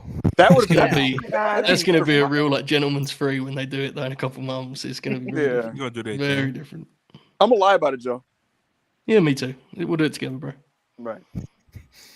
Austin Kinkle, $2. Appreciate. If Big Rome retains, can Beast come back to the pod? Bro, that's never happening again. He's not a good live performer, you know. No. Maybe we can get a pre-tape. You know, that was an all-time great. Just standing there and watching that conversation play out. He be going. Shout out to the homie Beast, but if he wants to make it back to big time, bro, he's got to go to the WrestlePurists dojo. He drew us a good house, though, man. He's like a celebrity wrestler, you know. There's something to be said for it. He's like the most famous. Did you see his tweet today? Yeah, did you see his tweet? Yeah. It's like, thanks for all the birthday messages, guys, but today's not about me. It's Tribal Chief Day. You know what I mean? He's a fucking beast. He has devoted his life to Roman Reigns. Like he's just devoted his existence to this guy. It's very funny. He used to hate Roman. It's very funny when you bring his old tweets up. It's incredible. If he was actually like an on-screen personality, he'd make so much money. You know, he'd make so much money. Isaac Godino, 199. Appreciate it. Matt Morgan was a GOP mayor in Florida. Yeah, man. You beat me to it. Sounds like Cody's job in about 10 years. I say 2. 2. Could you imagine the Cody speeches locally? WR417H 199. Appreciate it. When we getting still tipping on TV? I don't know, man. I don't know what's going on there. Honestly. It's not unless he gets a feature pay-per-view match. Somebody replied to my tweet about that earlier because I tweeted and I said they said that Ruckus was like in the process of like filing paperwork, so that like theme that they played is just kind of like while they get the rights to it. So I think Still Tipping might come back. Mikey Ruckus. It can't be that hard because Mikey sponsored Ruckus. by Brian Keith is literally sponsored by Swisher House, so it's like It's right there. Mikey, when you get the song, Jericho's spoken on it before though. Like even if Swisher House gives them the lowest rate possible, they still have to like go through the music label and like the people who like might own the masters of the song and all of that. So like Jericho can't legally can't charge Tony Khan $0 for Judas because all the fucking hands in the pot that goes into the music industry. Yo, Mikey Ruckus, when you get the Mike Jones, just play it. Don't touch it. Yo, remember Mikey Ruckus did something for you, bro? When like the Kingdom debuted, they just straight up had something for you. And then, like a couple weeks later, they got the Mikey Ruckus remix. Nah, Mikey Ruckus said this bitch would be crazy if we slowed it down. Are y'all ready? Crazy Mikey Ruckus being tasked with making his version of an Atlanta hip hop song for Brian Keith. Are we ready for this? Atlanta? You mean Houston? Houston, I'm sorry, I'm tripping. Yo, boo. Yo, respect. Boo. Yo, nigga like me will smack the fuck out you, Ebu. Yeah. That's like one of the two things you're supposed to know about Mike Jones, bro. His phone number and that he's from Houston. Ebu doesn't know about Mike Jones because he's too busy listening to Redman and Method Man every fucking day. Sure. Well, here's the thing. I'm an East Coaster, bro. I'm not listening to Houston rap like that. You know? Yo, Houston rap clears New York rap. No, it doesn't. All right, bro. Anyway, back to the. We don't have to fucking. Anyway. Back to the pod. Riley Walker, $5. Appreciate you. Hey, so yeah, I'm pretty certain Matt Morgan is friends with Drake Young, and they on the bullshit conspiracies. They definitely do seem like they were running the same circles of Florida. I know they parties is crazy. Jesus is for everyone. Just law information books and website articles everywhere. Nasty scene. Darren Walker, £2. Court Bauer and Top Dollar future WrestlePurists interviews. No. I don't know. I don't know. I don't care about Court. It would probably be pretty funny, but no, Top Dollar's banned unless he apologizes. At WrestlePurists, you lost access. You lost access, bitch ass nigga. My God. All right. What was he talking? He was talking about New Japan. Then we got like fucking 40 super chats or something. Thank you Keep guys. coming, Thank people. you guys. You guys' support is Yeah, that was amazing. crazy. We this is like the easiest stream ever. We're just kind of sitting here, and we really appreciate the support. So yeah. All right, so New Japan's cooked apparently, according to this podcast. If you kind of give his more elaborate take on it. Well, how do we save New Japan, fellas? What? Can it be saved? Is it just fucked? Gato. This is saved. I feel like New Japan has the horses. Like we can complain about Billy and Okada leaving. We won't get those matches on the shows anymore. It's true. There's truth to that, but they definitely have the talent. They're just used in the worst of ways.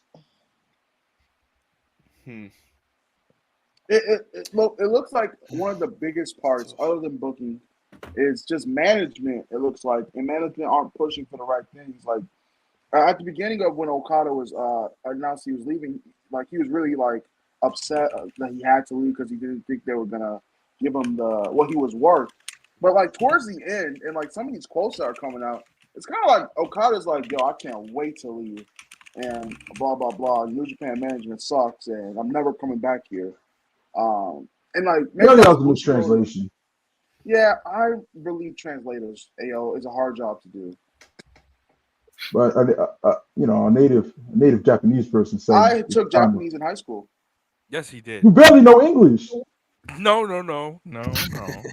Okay. But yeah, I think it's management and creative. Obviously, fire Gato. I think if we're not doing the Mox shooter thing, is Gato done? Is that yeah, Gato's done. And if you guys remember when Tanahashi took over, what was that? The end of 2023 or the beginning of 2024? It was before beginning of 2024. Like it was like literally whenever that happened. People asked us, like we did a space, we did a podcast. People asked us, do we think Gato has to go? And I thought, I don't think so. Like I think you can turn this around. Like I still had faith in Gato at the time. I don't anymore. Yeah, not an ounce. He has to go. He has to be fired. Jado. People don't know this, but Jado was also on the booking team when he was booking all that generational shit in the mid 2010s, and I'm starting to believe that Jado was the one that was looking like Jado was the puppet master. I don't know, but what I can say is, I kind of lean where Joe has said about this in the past, and that like Joe, you've been real on the side that bookers just like they have like a 3 to 5 year stretch where they're just awesome, and then they kind of just run out of juice. Yeah. What happens is when you get really attached to the guys who like made you quote unquote as a booker, it's very hard to then cycle on to the next group of guys. And that's why you end up with like that kind of, you saw it a couple of years ago. I mean, they've been forced to change a little bit with guys leaving. But you mentioned, I think you said it was 2020, right? When it was like a group of guys, it felt like it was like they're all lined up. They've been there for so long. Right. That's what happens, man. And that's how you end up with like rewarding a Chase Owens in 2024 because he's been good. He's been a good soldier who's done what you've asked him for the last 10 years. It's like, bro, nobody tasked with taking over the New Japan books would do that. Like, nobody like, all right, let's throw Chase Owens a bone. It feels like when Tom Thibodeau repeatedly gets like Taj Gibson back in the teams that he coaches, and it's like you need to refresh. Like I think wrestling has got kind of weird in that there's been like a strange de-emphasis of the traditional wrestling booker. So like there's a generation of fans who thinks it's weird the idea of firing Gedo, but it's like he's had the job for 12 years, 13 years. This thing is just an incredible run. It's just you have to get a fresh set of eyes. Maybe if Gedo doesn't book for 3 or 4 years, maybe he can then be refreshed and do it again. But he needs to take time away for sure. Definitely a fresh set of eyes is needed because the fact that Gato's so close, that the idea of Chase Owens and Kenta holding championships and the Tongans still being pushed is like normal to him. Like that's just insane. Monty, what would fix this is, frankly, I think the structure of the roster needs to be dismantled straight up.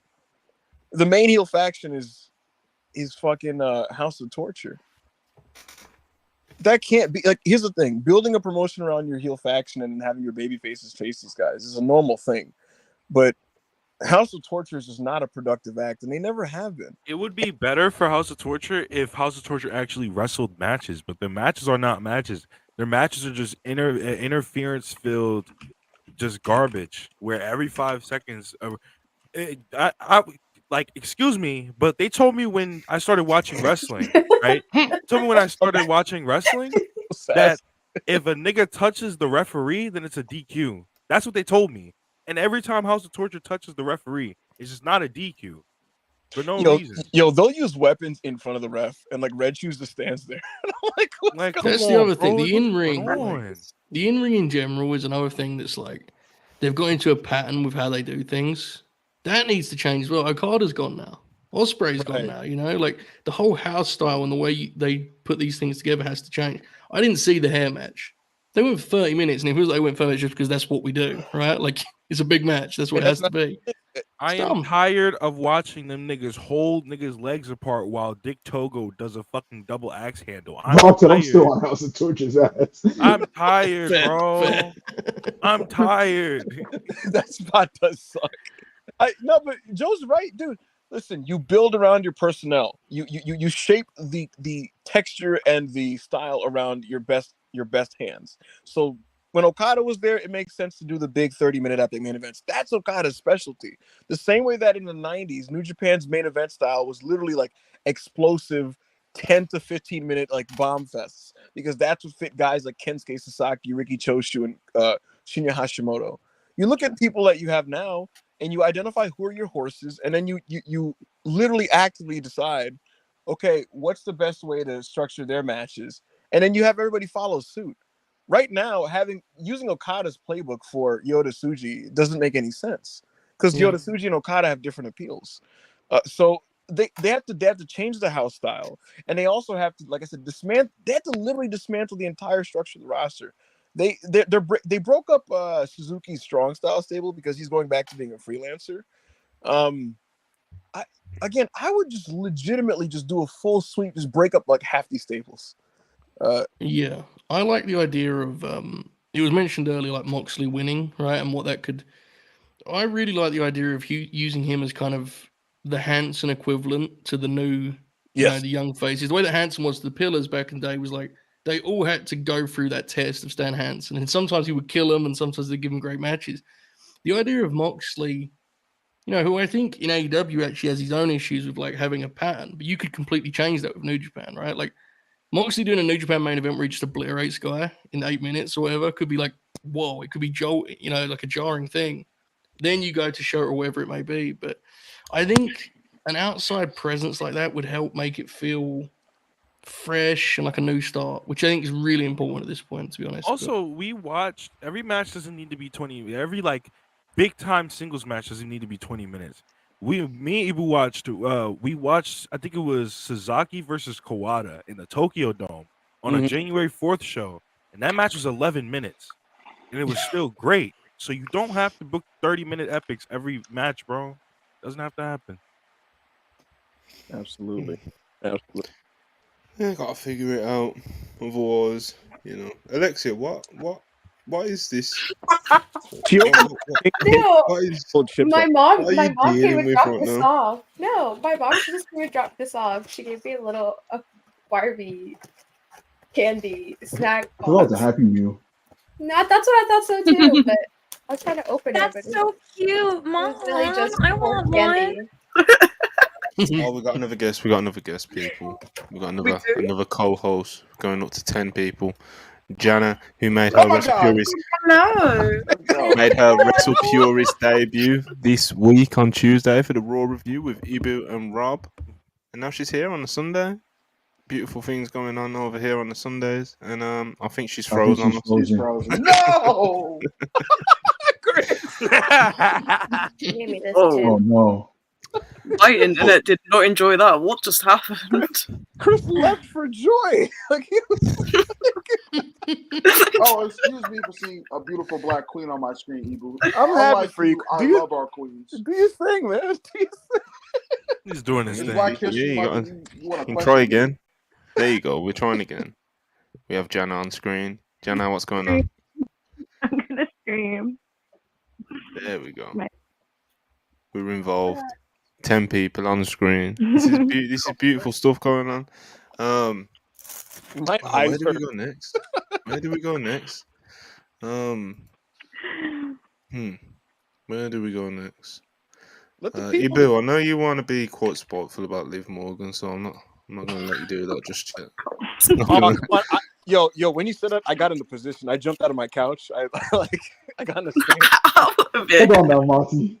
Kind of want to hear this. Yeah. All right, let's do it. Okay, fine. So going into a limit, ever since Liv Morgan came back, and even before she came back, really, obviously there is like a built-in story of Rhea Ripley, who of course will be defending her title at Mania, and I'm staying 06 angle right now.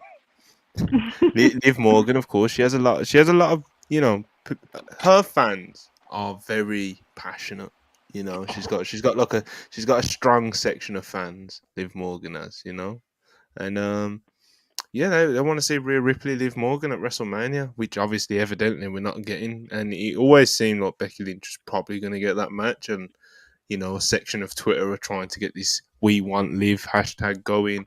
But obviously, Becky Lynch got the win, Elimination Chamber.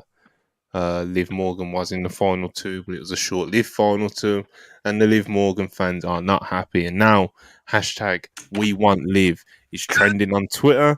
It's nowhere near the same as Cody Rhodes. Like he was literally like number one in the United States. This is more just like it's trending, but there is a few thousand tweets. Like he's getting some traction, just not quite the same scale, But yeah, man, a few thousand people out there. Hashtag We Want Liv. Chris, what are you showing us? Where's this hashtag? Because I don't see a link. Like I don't see it ranked on the trend. That's what I'm saying. It's not a ranked trend. It was just something that at the time it was hot on the timeline. It was just trending, but it wasn't a ranked trend because it was. Yes. It's the baby trend. Does your sweater say "I Heart MILFs"? Yeah, I got it from Spencer today. You're so real for that. I love it. I got it from Spencer. They were doing I got this, and then I got a shirt that says "Caution. This vehicle has made many stops at your mom's house." And then I got a Playboy one because they were doing buy one get one half off. Donna, were you shopping at? That's awesome. Were you shopping at the? Were you shopping at the 2011 Jersey Shore? Like, what's going on? Literally, I was just having fun, and I saw it, and I wanted to get it. Now, listen, I think we can all co-sign the message of your sweater, so I don't think there's any objections. Chris, are you back? Yeah, my bad. I didn't know my camera was so I was doing something. Hello, John. How are you today? I'm well. I did a lot of shopping today. My bank account is not happy. I got you later. I'm gonna hit you up about that later. Chris about to sign over this check. This is crazy. About to sign up for a loan. HR is not going to be happy about this. Who do we name? Oh yeah, it's Kwame. He's gonna invite you to his office soon. Listen, here's the thing, Monty. Nothing against Gianna Daddio. Nice lady. Fine wrestler. I have no issues with Liv Morgan, to be honest with you. I just think that, and also by extension, I don't have anything against the stands. There's nothing wrong with being a stan. There's nothing wrong with passionately loving the wrestlers that you fixate on. There's nothing wrong with that, right? When people get kind of incelly about stands, it kind of throws me off a bit. It's like, listen, man, people can like what they like about wrestling, right? But with that said, can we be at least realistic, and also additionally, can we try to understand how this actually works, be rational? Because a lot of this Liv Morgan story was Rhea Ripley. I said this with AO. It's like headcanon, bro. It's like connecting dots that were never connected, because a lot of these things that they talk about that they connect existed during a time when nothing made sense in WWE. Like, they were just doing things. The Liv and Rhea tag team was created quite simply because they needed to do a multi-woman tag at Mania, and they just needed to throw people on to get them on the card. By this logic, Natalya and Tamina need to finish their story this year at WrestleMania, because they have this long time story from WrestleMania. I forgot what WrestleMania was, but if that's the logic people are using, come on, bro. And they broke because they threw Rhea in Judgment Day, and then they had a singles match on the Raw that went like 2 seconds. And again, look, here's the thing: can Liv Morgan fight Rhea Ripley? Rhea. I don't even know who it is. Daniel Danielson and Rhea. I called him in the earlier pod. I said Daniel Danielson. You did. And now you just said Rhea. So Right, perfect. Kelly. You know, Yeah. I don't get the Stanz's issue with Becky Lynch. Like, I don't understand this thing. Why are you trying to get or understand it? What are you trying to gain from this? I'm going to reveal this to you guys. I'm an empath, you know? And I try to. Oh God. I try to connect. Yeah, I try to connect with and understand. Yeah, he got some bodies in his. He said too many things tonight without without any form of like repercussions. So. I got jumped earlier. You did get the shit kicked out of you earlier. What the fuck? Get a few more seconds out of this, and then I don't look like. No, you do. Why does he have a wig? He looks so uncomfortable. All right, take it off the screen, bro. He's doing his thing. No, keep it up, please. Take it off the screen. I don't know, man. Fucking incredible. Come on. Ibu, how much money would it take for you to make that your profile picture? Just the Apollo I'm gonna Crews make part. that my header. How much money would it take That to was so funny. make that my header? No, your profile picture. A lot.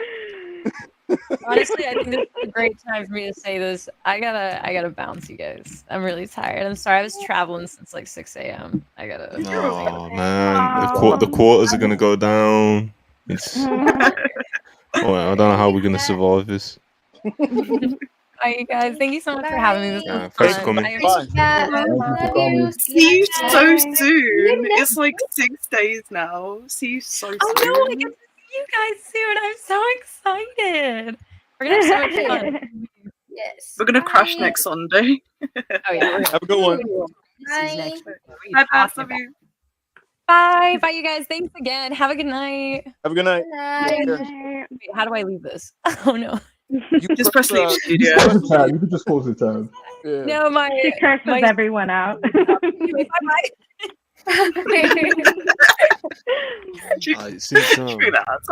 Let's swing back into some super chats. Actually, Ibu, you want to finish your? Yeah. The bottom line is this. I just look. The bottom line. The bottom line. Let me get back to business here. And that's the bottom line, cause Stone Cold. Nah, bro. Like, regardless of where you land with Becky Lynch, she's one of the most important women in the history of women wrestling, especially in America. I would like to think everybody can at least agree with that base level fact. And she's not an overpushed wrestler. Take it again. Well, I'm tired of having Rebecca Quinn shoved down my throat. Government. Okay. As a loyal WWE fan, I always see There's been a lot of real names used tonight. Yeah, a lot of Tommy and Rebecca. Tom and Gianna Daddio. God damn it! I'm sick and goddamn tired of Becky Lynch clogging up my airways. I've had Joe Holbert. All right. You do talk about it a lot. It's a lot, I must say. Yeah. Her and Seth Rollins. I'll tell you what. Her and Seth Freaking. They could take a long walk off a short edge, if you know what I'm saying. Short clip, you know what I'm saying, Joe Holbert. Got enough of them on my TV You've said it to me around 2 straight weeks now. I've known every time, but you still ask. I appreciate it. Last Thursday, we were waiting for Charlie to arrive for the show, and I don't know, it just keeps going. I'm done with it. Enough with Seth Freakin and Rebecca Quinn. I said, calm down. We have a Dynamite show.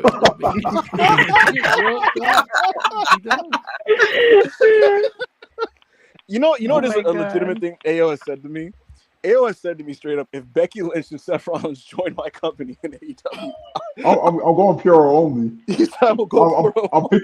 I'm picking Pro Wrestling Noah back up. You feel me? I'm all in on New Japan. I'm never gonna miss a tour.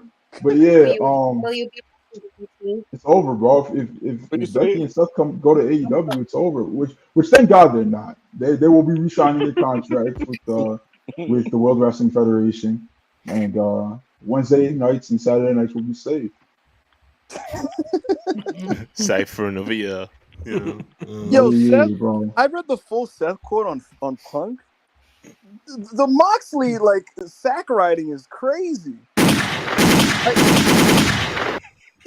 He was doing his fucking thing. He was doing his fucking thing. He was doing his fucking thing. Seth Rollins, good. This is the full quote. They asked him about So Punk mad. history, and Seth Rollins said, "I mean, I don't want to say I told you so, but me and a lot of other people have told you so. What's the line? Fragile mind, fragile body, fragile ego. I think somebody that he said, I think." You guys are. I think he just said, I think somebody that I know said something like that about him, and it rings true. Look, I'm just gonna say it. For one night only, Seth freaking good. All right, what a quote. Too What a far. guy. Too far, bro. Oh, slow down. And man. what a What a beast guy. line from the line from the A champion. What an animal. Oh wow. Okay, everyone calm down. We've been here for a long time. Yo, Eagle, can you do me a favor and forward that quote to CM Punk, please? No. I said please. Well, if you haven't, we all know who did already. So That's on the case. he said, "They talking about you again, big bro. I just want to let God you know." dang it, Phil, you see what Seth freaking said about you this week? God dang it. You see what that flamboyant man? I'm not gonna say the word he used, but you see what that flamboyant man said about you in that interview. I was eating dinner. I was with my daughter, my wife. I was putting food on the literal table, scrolling the sheets. You know what I seen about you, Philip? God damn it. Oh my God. You know what I see? What they said about you, big bro. They said, Okay, enough southern accents before someone gets us cancelled. You know. The hard R slip. Phil, what do you think of this? My hard R is on a clip. You know. What? Yo, I will say, the bloodline is the bloodline specifically is like they are walking that homophobia tightrope. It is crazy, bro. Like, Yo, let Rock do his thing, bro. Come on. Roman is like, yo, those are wife shoes, and Rock was like, yo, that's Cody. No, yell about homophobia now, because when Rock was throwing homophobic slurs at Billy Gunn, you was sitting in your rocking chair twerking, so I don't want to hear it. My rocking chair twerking. Because you're like, yeah, because Grandpa. you were 30 at the time. Anyway. All right. Anyway. Oh my God. Super chats. Farhad 449 saw. Already, that's 100. Wow. Yeah. Let's fucking go.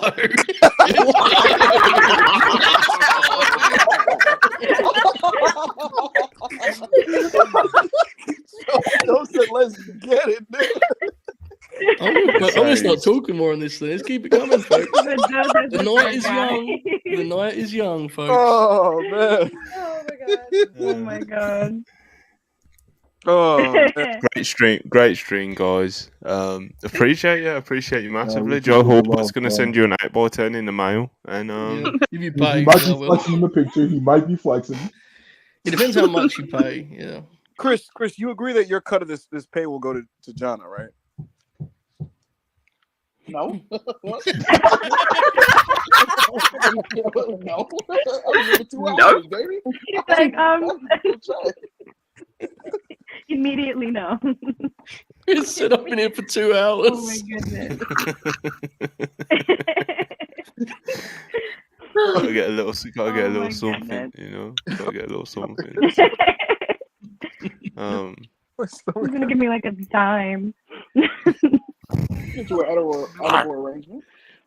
Oh, Deal or no deal? What? Wow. Yuzora Hart, $5. Deal or no deal? You get a 30-minute interview with Mercedes Moné Then the next day, you have to do a 90-minute interview with Danhausen. No way. Deal? Absolutely 100%. No. 100%. I'm taking that deal. That's I'm like- snatching up that deal. Mercedes is one of the best pro wrestlers in the world, but she does order interviews in kayfabe. So doing a 30-minute one of those to talk to Danhausen, absolutely not. No way. Nigga, that's like asking me to spend 30 minutes of 30 minutes of having to get to 30 minutes. And Look, never man. mind. I was asking. What? Never. You were close. It's fine. A 30-minute interview with Mercedes Moné would be transformative for the channel. However, would my mental health ever recover from talking to Danhausen for an hour and a half? No, bro, because you got to remember they both do their interviews in kayfabe. What? Whoa. Whoa. Yo, What was that? what was that? Yo, I was like, yo, what happened to my What voice? was nigga? that? Chris, The man. second, Anyway. the second Danhausen called me A.O. Hausen, I'm picking up my laptop and I'm throwing it against the wall. Well, you see, yo, Hausen. Joehouse, as they say, these What are I the do, interviews what that I you do. get right there? Is that? what I do makes some money. Oh, man. Oh, You man. sound like borderline Joker right now. Bro, you don't. Yeah, no, I can't do it. I can't do it. Pylons, $5. Appreciate you. So did Tony Khan just pass on all the recent WWE releases? I know there were rumors about Nemeth and Shelton Benjamin possibly joining the company. Here's the sincere answer. Yes. Good for him. Him being able to show that restraint Yeah, is seriously. something that because I know when they immediately got released, the immediate answer from AEW is that we want Shelton, we want Nick, and we want Ali. And obviously that stance has changed. I don't know if it's because no, Billy would have been coming in by then already. They've known since like Halloween, maybe even before that. I got a But maybe when they found out about Okada coming in, maybe that's when who else has joined since? It's just Okada, Mercedes, and Billy. Yeah, maybe, You know my I don't theory is. You know my theory is. I think Tony. Number one, I think he splashed water in his face. But number two, I think that. What am I doing? Yeah, right? Like what am I think low key. He saw how like dudes like Andrade they're trying to leave every 2 seconds, and he saw how some of the WWE guys have been. And I think he was just like, do I really want to do this? And then he saw Okada on the way, Billy on the way, and it's just kind of like, do I There's even no do this? rush either. Like, there if isn't. Ali has a great run in TNA, he's more valuable. The bringing for side appearances, bro, it'll be something that people get excited about. Nick Nemeth as well. Like, I agree. Yeah, I think them Nick Nemeth will throwing do up something. IWGP Global Heavyweight Championship title match with whoever the fuck people like in AEW. Nick Nemeth against them, bro. People get really excited for that. Like, he doesn't have to be on the roster full time. It does. It sounds like he was kind of aware of the landscape too, in terms of. I think Nick Nemeth knew like he had to in TNA. He has a chance to play a bigger role, and I think he was aware of that too. So I think it's worked. I mean, I know his luck has been hilarious. Like he went to TNA, Demore left. He went to New Japan, and everyone considered the promotion dead 1 week later. So I don't know. We'll see how it turns out. Because in AEW, he would have been the guy who came in, had good matches, and lost a lot. And that's he's done that. He's done that for a very long time. So I don't know why Marcus is I don't blame him for going up. somewhere that you get pushed. What's good, Big Mark? Shit, what up? I had a little family dinner on the way here. I was on the way to family dinner. Got to a little something, but I'm here. I got my phone plate. I'm ready to collect. What's happening? Yeah. So there's nothing. You agree, Marcus? That there's nothing wrong with a styrofoam plate, a good old styrofoam plate. No. I'm glad to hear that. Because I've got. But as a grown man, you should own actual plates on the real if you live by yourself. I do. I got a couple plates. I got a couple. That was one. Eating off of paper plates was one of the strangest backup Hangman Bad moments on Twitter. Why am I I'm not eating off of China, bro, if I'm by myself. But an evil bad moment is something that I'll appreciate no matter how it comes. So thank you guys for that. Always. Backup Hangman, backup child bully, backup wing eater, all that. Oh yeah, remember when he bullied children live on stream. That was crazy. That was quite. That was a worrying day for the channel. Really, what it was me being honest. I was being honest. That was crazy. You bore the 11-year-old child for liking Luchasaurus, you bitch ass nigga. I apologize to him. I did apologize. BRB, I'm taking a quick restroom break. Who is that? Was that? It's me. Yo, I saw an Abby, and I was like, wait, what? You thought bats came back or something. Yeah. Right?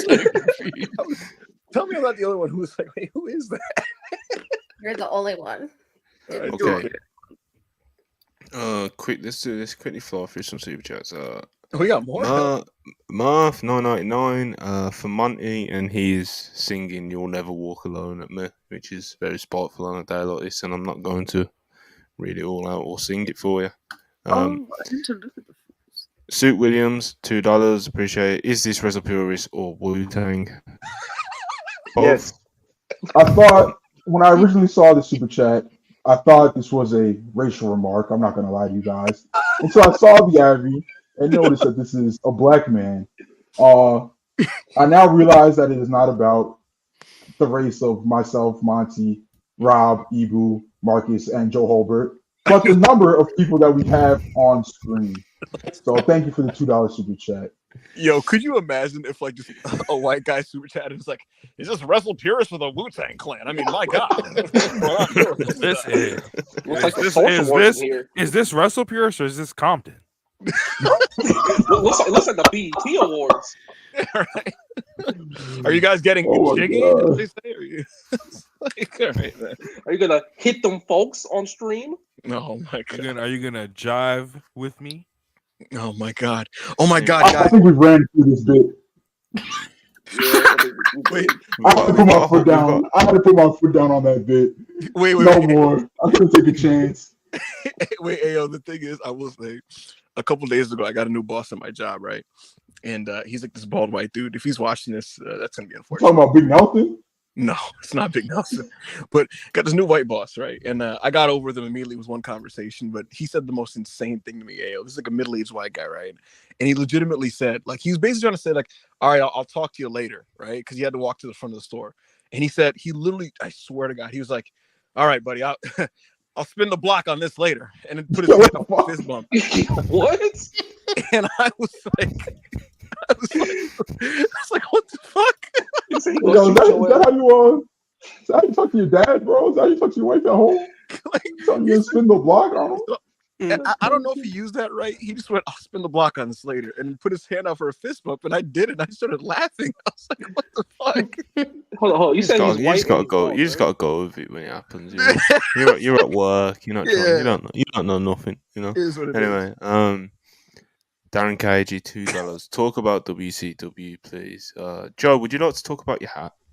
Oh my God, It's a good WCW hat. is so good. It's a good hat. It actually quite nicely matches the Lucha Bros t-shirt as well, which is about as much as you're going to get from me in terms of at Holbert fashion on WrestlePurists. So obviously, I saved the heavy hitters for the late night grim, where I really put a lot of effort into, as you know, Monty. So WCW, good wrestling promotion that was often very bad, which is part of why it was good, really. So. Yeah. Rob, there's an episode. Rob has been marathoning WCW 2000. Tell us about that. Yeah, there's an episode I need you to watch of Thunder. It's one of the greatest episodes of bad television I've ever seen in my life. It is May 3rd, 2000. Thunder. Okay. At Vince. So first of all, it's the New Blood versus the Millionaires Club. Of course, yeah.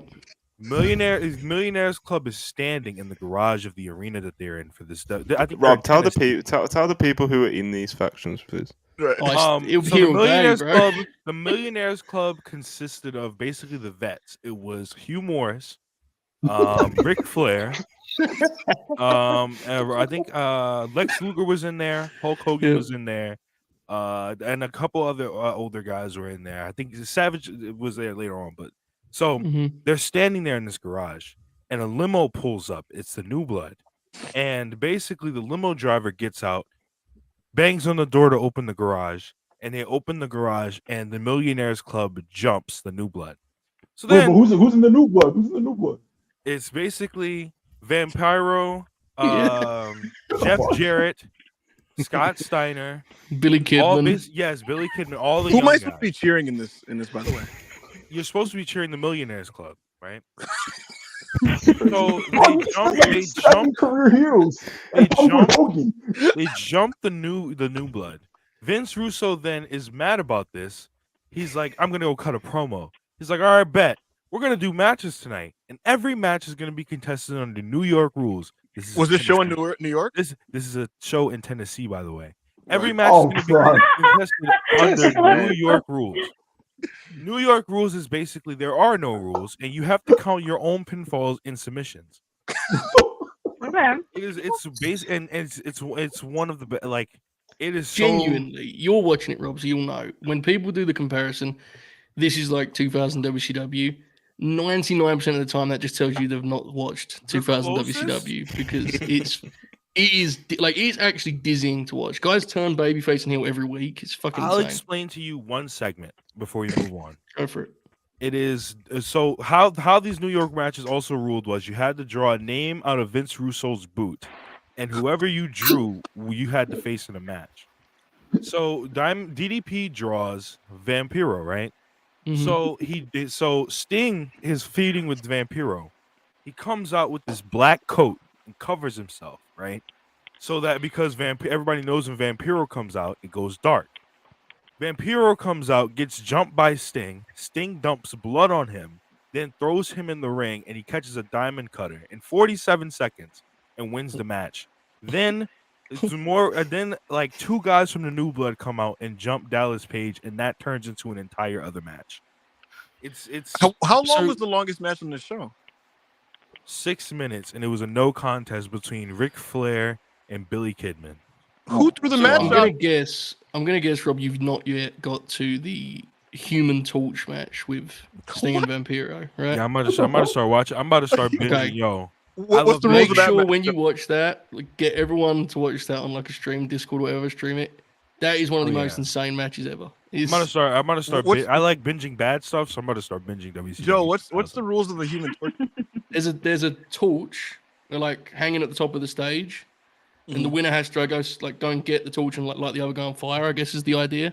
And they do a stunt bump that is like, I don't want to spoil it, but something fucking insane happens, and the announcers break out the real names and start talking about like Steve Baldwin's kids and stuff. It's one of the worst things ever. It's incredible. I was literally. I seen the bump. I seen the bump. Yeah, you'll know. Was WrestlePurists? Was WCW 2000? Was that a genuine effort by Russo and the creative team to put on good television, or were they taking the idea? Vince Russo says to this day, the idea of his TV is it has to be Crash Course TV because normal paced regular TV is boring and people will tune out. So it has to be Crash Course, balls to the wall, shit happening every 5 seconds, so people can pay attention. No, yo, Ayo, there's a famous Russo interview with Dave Meltzer around this time, and Dave's basically like, "What are you doing?" And he basically like, he asked what you asked, like, are you trying to put on like a great wrestling show? And Vince Russo, he legit was like, I'm trying to put on a show that people will not turn off. But it took away the thing that was the most dumb, and there's a lot of stuff that's done, but the worst part is it took away all the things that made them different to WWF and just made them like a really bad replica of the product he'd just been booking. And you know how that like basically makes you right? Because we watched. Because my friend was in the middle of his WCW Nitro rewatch. So we watched a December 96 Nitro. And the start of the show was Eddie and Benoit. I think one of the mid-card matches was Rey Mysterio versus Bobby Eaton. And like the main... I was like, how did this wrestling show turn into what we just watched? It's wild. Nitro, it recently was pointed out that Dynamite had hit like as many episodes as Nitro had in like by 2000 or something. Bro, Nitro lived like 4 different lives in its existence. It was only on the air for 5-6 years. So, yeah. I got a question for you guys. What promotion right now would you be okay with just going full WCW 2000? Like what promotion? NWA could be a lot funnier. They should be trying to be funnier, you know? Because it's not going to be good. NWA is never going to be good. Nah, TNA yo, should come do on. it, TNA should do it. yeah. Bro, they just had Jordan Grace do like a what 10, 15, 20-minute showcase on the Royal Rumble. They have 45,000 people chanting her name. And you know, they got 1 week of ratings boost and they were back in the 70,000s 3 weeks later. So just do it, bro. Man, I'm watching probably maybe some weekends. Could you imagine TNA tweet out like a graphic like our new head of pro wrestling is Vince Russo? Yeah, that would Imagine break. day. I can't bro. lie. That I would would break watch the Twitter. first 2 weeks. Because listen, but I'll tap Vince Russo was secretly booking the TNAs we've been watching in 2010. Some of those TNAs have been pretty good. So I will say there's some Russo TNA that I enjoy, unfortunately. Imagine him doing something with a nigga like Moose or something like that. Just imagine what he would do. It would be very bad. It would be bad. Isn't It would be terrible, but it could be entertaining. I didn't tell you guys about Harlem Heat 2000. Oh no! Oh god! What's all that, Yo, though? Harlem Heat 2000. I'm gonna look this up. I just feel like it's gonna be racist. Harlem Heat 2000. Entertain the people while I find this. Okay, while he's in that, Ayo, do you know about Rap is Crap? That yeah. Rapping Scrap was a WCW gimmick where was it Mr. Perfect? Like, Mr. went on Perfect there? and Barry Windham. We're just Yeah. trying to say it against What's like that, the hip hop Rednecks? culture in WCW. Yo, okay, so this is what the members. Didn't they feud with no women? Yeah. Yep. Did they have Rey Mysterio in that bit too? They were feuding against Rey Mysterio, who was defending hip hop. Real nigga. Shout out Master P. too. Ray and Conan were taken up for hip hop. That's crazy. Nick Nemeth was wearing a Rapper Scrap shirt like a week ago. No. Yeah, he was doing a WCW tribute spot, brother. Harlem Heat 2000. I'm trying to find out who these other guys are on the side of Ow, it. fuck. Damn, You all right? Sorry. That's just sounded like it hurt. Are you good? Sounded like it Felt that fucking for hurt. her. Oh my Oh, she God. fight my Oh, wife my over there. knee. I'll BRB. You all right? What were you The gonna Harlem Oh Heat my 2000 consisted of Stevie Ray, Big T, who was Ahmed Johnson, Cassius, who was their leader, and Jay Biggs. I have no Ahmed idea who these people The are. Four Horsemen, as they were known. Who are these niggas, bro? That Ahmed Johnson run is insane. Yeah, Big program for plunge. indeed. It was a different time. Guys, it's interesting to look at now. Like, you know, guys will be around forever now. Back then, you could be out the scene for 2 years and appear to be completely out of place. It was a lot like more quick, the turnover. Yes, it's kind of insane. I didn't. Yo, you gotta watch the Battle Royal on that 2000 show. It's a 41-man Battle Royal between New Blood Rising, between the New Blood and the Millionaires Club, and there's a bus that pulls up behind the "Fuck You New Blood" limo, and it's all the it's just a group. It's Harlem Heat 2000, and mid-match, just a group of black men just start walking down to the ring to book these music. Unidentified black men. It's like three of them are identified. The other three are not identified, and it's just 6 black men walking down to this ring for no reason. Is Randy Savage in that Battle Royal? Yes, Rob? he comes in. So he comes in at the end of the Battle Royal, basically helps Ric Flair win the Battle Royal, and he's supposed to be helping the Millionaires Club against the New Blood for the rest of the storyline. Well, that's an if he didn't leave immediately afterwards. Yeah, and that's never it, I returned to think, WCW right, yeah. again. That's his last appearance. What does Yep. the winner of this battle royal get, Rob? A title shot at the pay-per-view against David Arquette. Oh my God. Yo, this is crazy, bro. We might have to tap into that tonight, bro. Yo, this is Oh, I'm crazy. there.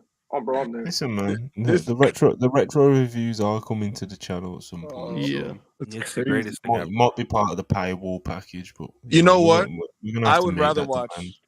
I would rather watch WCW 2000 than 2003 Triple H Raw. You're so mad. You're so mad that the 5-minute but white boy. Wow, You're so, charge your phone. you're so mad. No, you're so mad that the 5-minute white boy challenge is the greatest thing of all time. That is awesome. The man. 5-minute white boy challenge is amazing. It's just Rodney Mack coming out and beating up white men. 5 minutes every week. It's the greatest thing ever. Monty, do you know about this? Dude. You got Teddy Long calling Christopher Nowitzki slurs and shit. For those that don't know, Teddy Long would walk out with this guy Rodney Mack, and he would be like, "This is the 5-minute whiteboard challenge," and he would just have his guy beat up white guys. Yo, I gotta go. I got a call. I gotta go. Gotta leave the pod. But I had a lot of fun. My first pod back. Thank you, Monty, for inviting me on. Thanks everyone. Shout out to me, man. To who? Me? Oh, I think you said someone else. Oh yeah, shout out to Monty the boss. We love working for him. But yeah, thank everyone for tuning in. Thanks for all the positive messages about my return to the pod. I had a good time. I'm gonna try to pod more regularly. Every week is crazy, but more regularly. He's part-time in it. I'm gonna try. I'll try to do something different too. Not just reviewing content. We'd have to talk about something like that though. But I appreciate you tuning in. Thank you for all my co-hosts for tuning in too. Thank you. Bye, Chris. Welcome back, man. Bye, Chris. All right, brother. Bye, Chris. Take care, brother. All right, we got big 5-minute white boy challenge, nigga. Look at my nigga. You see my nigga in the hoodie? What? This Rob, I want your phone to die so bad. We're gonna do a few more super chats, then I'm gonna do one. We'll talk about one more thing, then we'll get out of there. O'Shea $4.99. Oh no.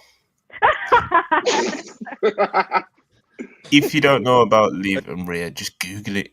It's simple. It takes 2 minutes.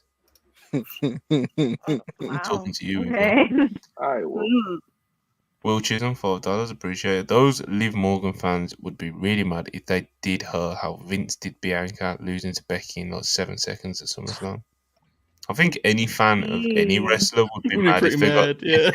Exactly. Bro, people really just wanted to let that go. Like, not even just the 7-second match. They post-advertised Sasha Banks when they knew she couldn't be at the show for 3 weeks before SummerSlam. Their second biggest show of the year, third biggest, depending on who you ask. Fucking SummerSlam, you say one of the biggest stars in the company is going to be there. The shit just being like, telling you, no, they're not. And the TV show keeps saying, no, they're going to be there. They're going to be there. Day of the show, the sheets are like, all the sheets. Mike Johnson, Meltzer, Sean Rassat, they're like, yo, Sasha is not in Las Vegas. And it's just fucking trying out Carmella and then Becky. Like, why did y'all let WWE get away with that? Right, Rob, you continue to watch 15 hours of WWE programming after that happened. Why? Listen, I've watched 15 hours of WWE programming all my life. Like, what is, you know? So I don't. That didn't say he's a soldier. I'm watching. I'm on a Superstars binge right now. He's so nasty, bro. Free yourself, bro. Free yourself. I want better for you. Kale, $20. Appreciate ya. This has been fantastic. Shout out WrestlePurists. Bro. We're pretty good. Yeah. Did you ever find out what the MX is? Is that that's not pesos, is it? Mexico. Oh, I don't just say pays. Oh, anyway, never mind. Manson 84 $1.89. Appreciate it. Gun references Mock said on FTR promo. Intentional ? Well, you know. I can't even remember him. I don't even remember this either. Yo, Cat's really taking this to trial. It's crazy, but you know. Crazy. Niggas don't come out of that the charges that he got of a trial with like light sentences. Did you know this? Nope. Bro, we weren't there. Well, so you know. You know, I haven't been taking a stroll down an Orlando suburb when I see a thug just riding around in a car, riding around in a fucking Raptor, waving a gun outside his truck, his lifted truck, his obnoxious lifted truck. I was disgusted by the thug that I seen that as day. the resident Floridian on this pod right now. Cash Wheeler, get ready to learn JPay and get ready to be Kodak's cellmate and throw rocks at people. Doug. I'm sure it's fine. Let's chat. Spam lock him up in the chat. Spam lock him up in the chat. Take his ass to jail. Anyway. What about his emails, Monty?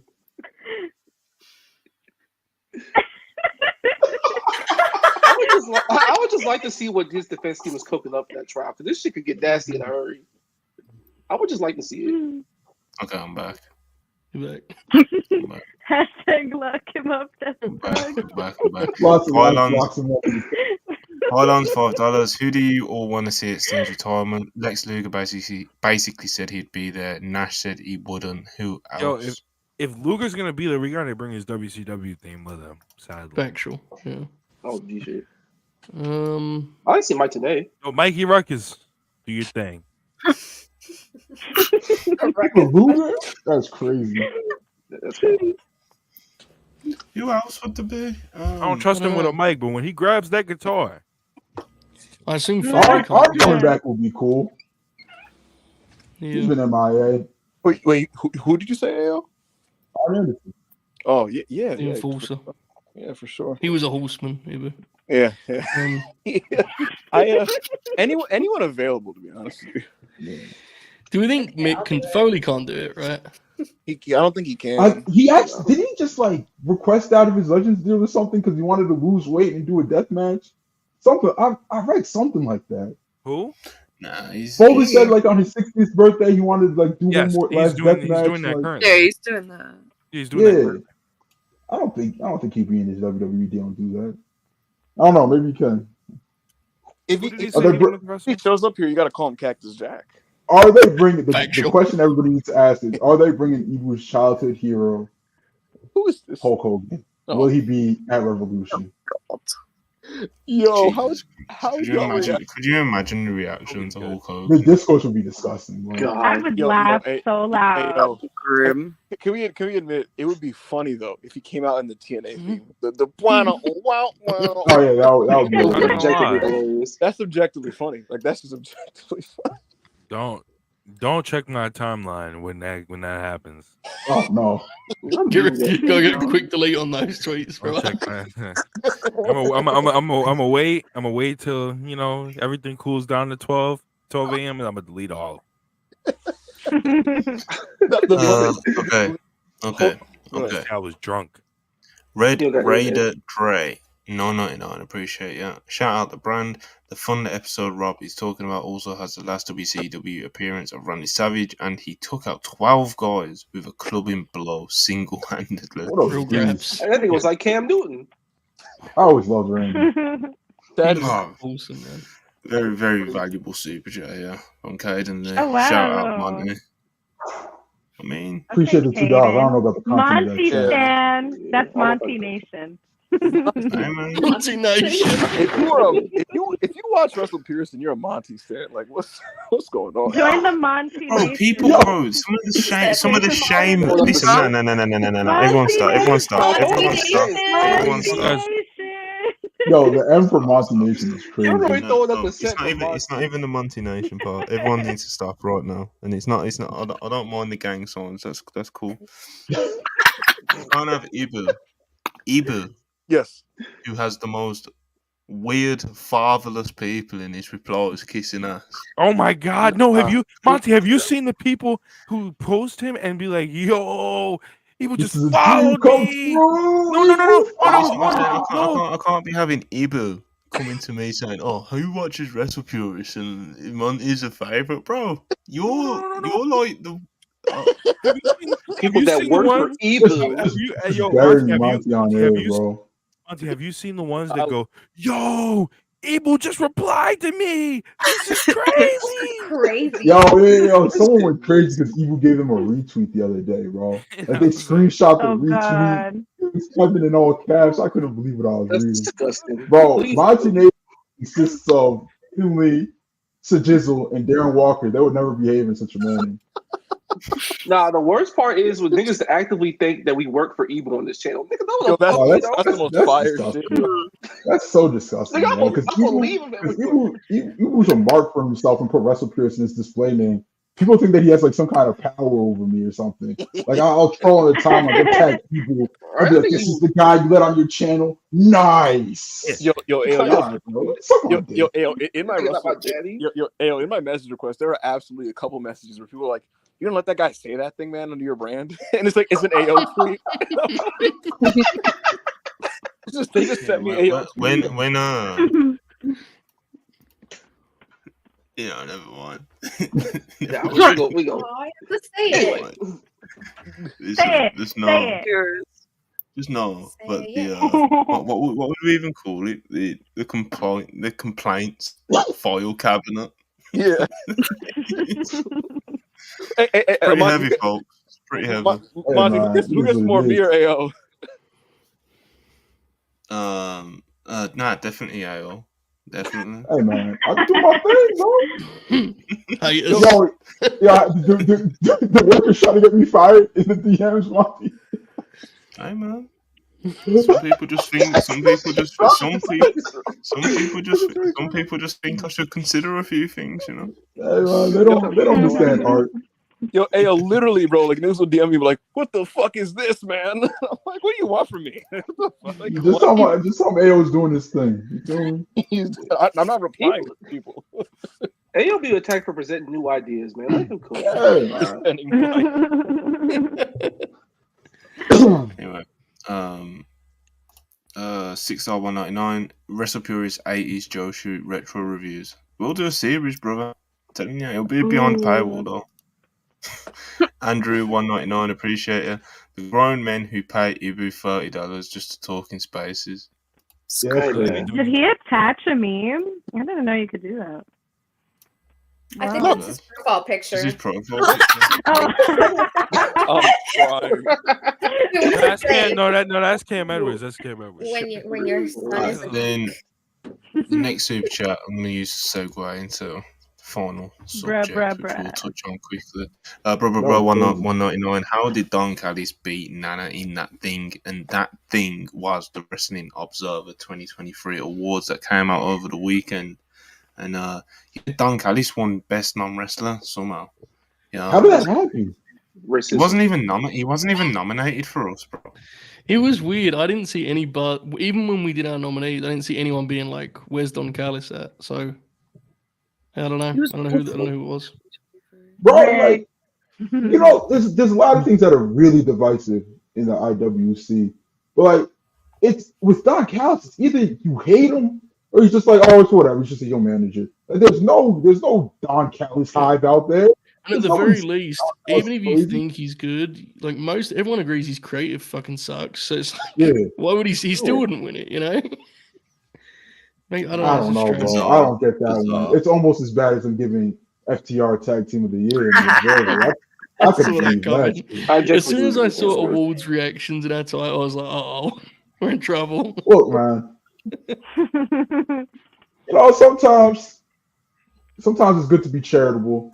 FTR being able to win the Matthew and Nicholas Jackson Tag Team Excellence Award. But what was it? The second time? Good for them, bro. Good for them. We know whose award it's going to be this year in 2024. We know it's eventually going to be renamed into the Bucks' honor. That's the truth, bro. They've won it like 8 times. Cry, Ibu. They've won it like 8 times, and they got like 2 or 3 more in them. What did you say the awards were called, Dale? The Matthew and Nicholas Jackson Tag Team of Excellence Award.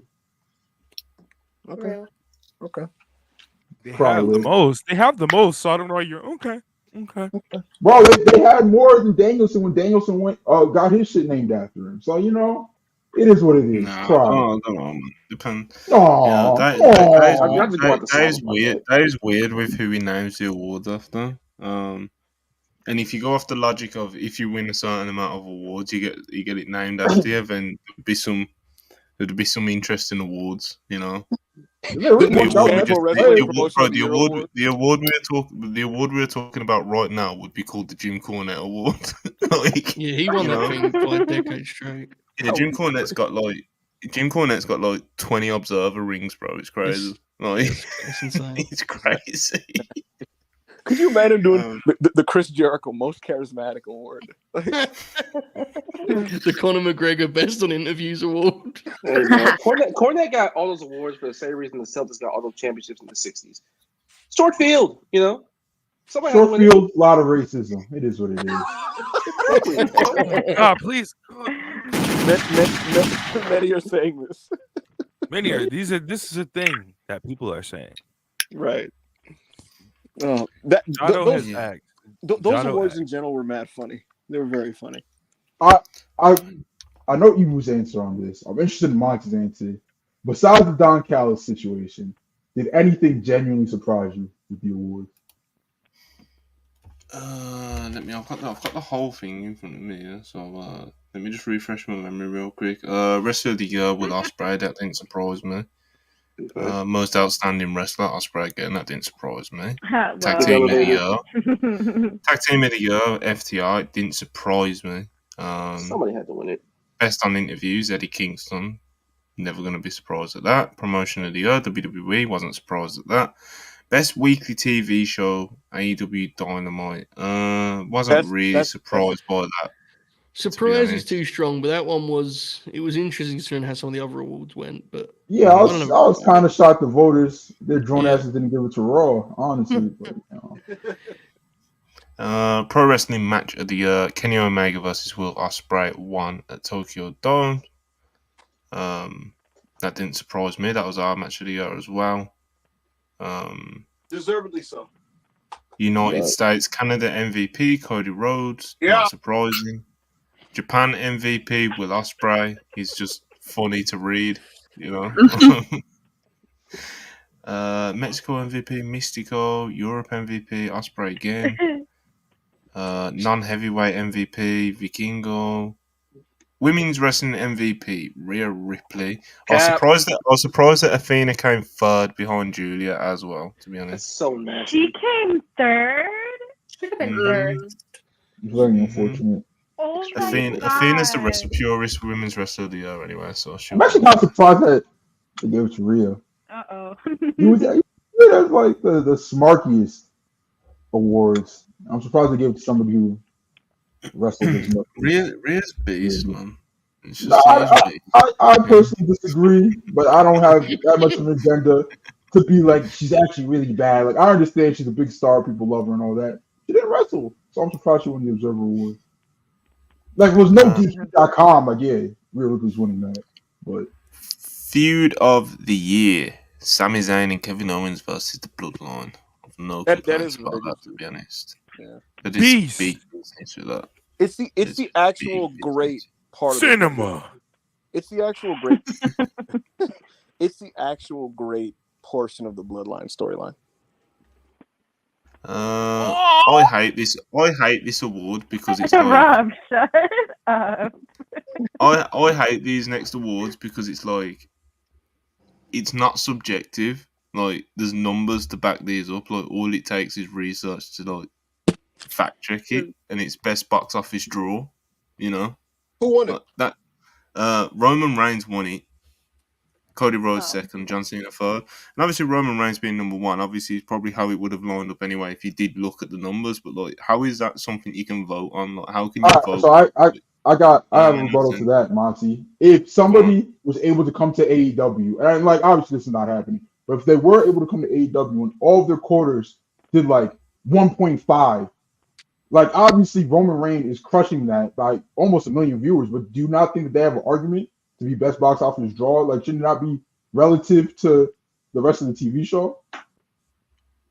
No, you don't think so? I hear what they saying. Like, to be honest with you, I'll get. Yeah, it is a good question, and obviously I feel like that answer from one was quite blunt to saying no, but numbers is numbers. Whoever's drawing the most business is drawing the most business. It's not a subjective thing. Do you know what I mean? It's not like you could say that like you could say that he's this person in AEW who pops these huge quarters. You could say that's the most impressive relative to what they're doing. But at the end of the day, box office is box office.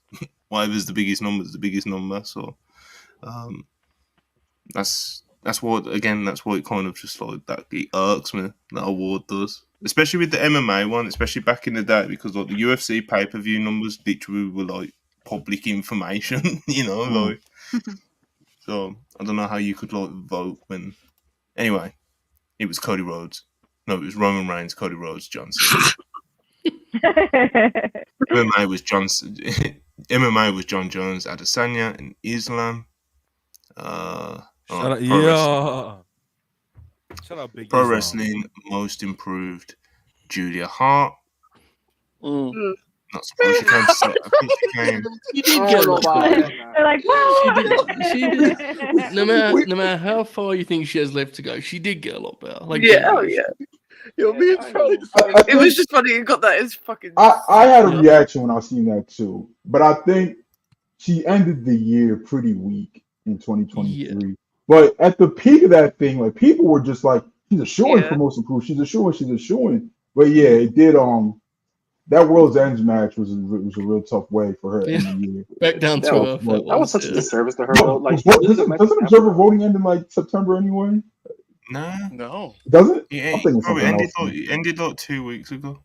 Oh, okay. Yeah, I'm thinking something else. I'm not sure what like the evaluation period that they asked people to vote on for, but I know that the voting, they were still collecting ballots like a couple of weeks ago. So but yeah, Julia Hart won Most Improved, Dom came second, Mariah May came third. I think that's the same top three as us as well, but we had Dom first by some distance. So we got like 50% of the votes or something. Most charismatic, MJF, who had a very interesting night at the awards, we'll call it. But yeah, it didn't really surprise me though that MJF won Most Charismatic because who got 2 and 3 on Most Charismatic? Roman Reigns and Kento Miyahara. Those are fair picks. Sure. Bryan Danielson won the Bryan Danielson Award. That's so John Moxley won the Bruiser Brody Memorial Award, Best Brawler. He's won that a few times in recent years, Mox has. So it's pretty much been his award lately, to be honest. Oh shit, they're gonna name it after him. Oh my god. I don't know, man. It's Bruiser Brody though, isn't it? So they might do a thing like the rest of the year with because it's called the Fez and Flair Award, isn't it? Here it is. Luthez and Rick Flair. Yeah. Yo, honestly, I think Gabriel Kidd will rank pretty decently in Best Brawler this year. I don't. Mox has got like the platform and that as well. So it's like when you think of brawler, most people think to John Moxley, So it's like so it would be tough for someone in Gabe Kidd's position unless he goes on to like win the IWGP World Championship and stuff, and he's on AEW and stuff. It'd be tough for him to like take that from Mox, I think. Best flying wrestler, Vikingo, by a big distance. Bro, he killed. I was surprised how much he killed Ospreay on that one. I know Ospreay what was is more of an all-arounder nowadays, but so Vikingo got 595 votes, and Will Ospreay got 52. Whoa. That's fucking cool. Whoa. What the hell? Oh, damn. That's real. Most overrated.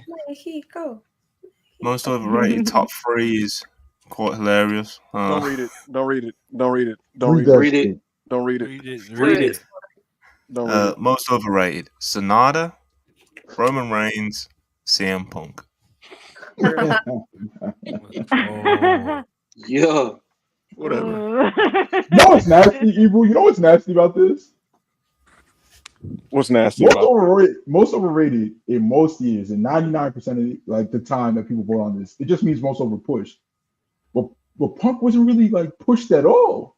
No, WWE at least, and AEW had the Real World Championship, whatever. So that just means that they genuinely think he's just overrated. Evil. AO was the one whom he did a hella robot fucking vote. Yeah, listen, there's a lot of things I could say, but I'm gonna say none of them. God bless. Most underrated. I'm gonna say Gable. Chad Gable won most underrated. That one. Takeshita was only 4 votes behind though. Garcia came third. Those are 3 underrated and at that time underpushed wrestlers. Yeah. Rookie of the Year, Yuma Anzai from All Japan. Action Andretti came second. What the fuck? Wait, what was that? What happened? Action Andretti came second in Rookie of the Year. Why? That's a choice. No. Okay. Monty, would you consider changing our Rookie of the Year to Breakout Star of the Year? Because like this year, we were just scraping the bottom of the pot. I think there's something to be said for that. Yeah. The thing is with Rookie of the Year, yeah, it's going to change from year to year. So it's like this year ended up being like fucking Lola Vice as was and Yuma Anzai, and you know, like it wasn't a stat list. But the year before, bro, it was like Braun Breaker, Hawk. Yeah, good year. It was stacked. Do you know what I mean? So it's just year to year, and I think Rookie of the Year is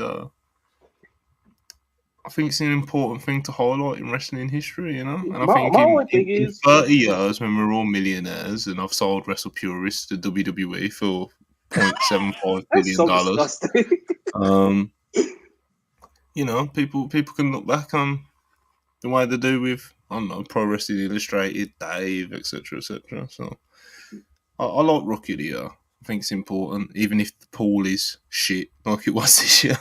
But like, what's the criteria for being a rookie though in wrestling?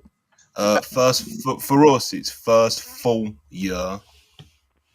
To be fair, Anzai was like a genuinely impressive rookie. It's just a lot of folks haven't seen him. So it's a shame that because of the observers criteria that Obafemi won't be eligible this year because like he didn't really like get going last year, but that was kind of his only opportunity to win. So, I mean, we could fuck around and tweak it and make him eligible. I think. But... No, I'm talking about the observers criteria. Oh, fuck the observer! Isn't that what we're talking about right now? Is that what we're talking about? I know we're talking about Obafemi, you know. Anyway, best non-wrestler done that. Best television announcer, Excalibur. What a beast! Unbelievable! Straight from receipt of pussy. Cry. Ori horror moonsault. Someone said in the chat, "Don't sell WrestlePurists to WWE." Like, oh god, knock off the offer. It's on the table. Yeah. Oh, we're gonna get a damn talking Jacob saying If Jacob could have bought it. WrestlePurists to WWE, would I get any cut of this money, Monty? No. No. Absolutely not. 100%. No chance. We'd have to make WrestlePurists nowhere at that point because I'm not doing a podcast and fucking Grayson Wallace doing run-ins and shit. Like that's crazy, bro. These are not circumstances I'm willing to work under. Hey, the threat of Austin Theory looms over my shoulder. No. It's me, Joe, and AO in studio, and then fucking like Sam Roberts walks in and shit, you know. Hashtag we go. Peter Rosenberg and shit. All right. Disgusting. Worst television announcer, Booker T. Oh. Hey man, look, man. As someone who is entertained, I'm entertained by these antics. I don't watch NXT, but I tune in for like 50% of the pay-per-views, right? And Booker T, he's always entertaining. And back when he was on Raw and shit, I see some clips. I liked it back then too. However, Booker T never has any clue what the fuck is going on in the ring. He doesn't know who 80% of these people are. And him and his co-host clearly want each other dead.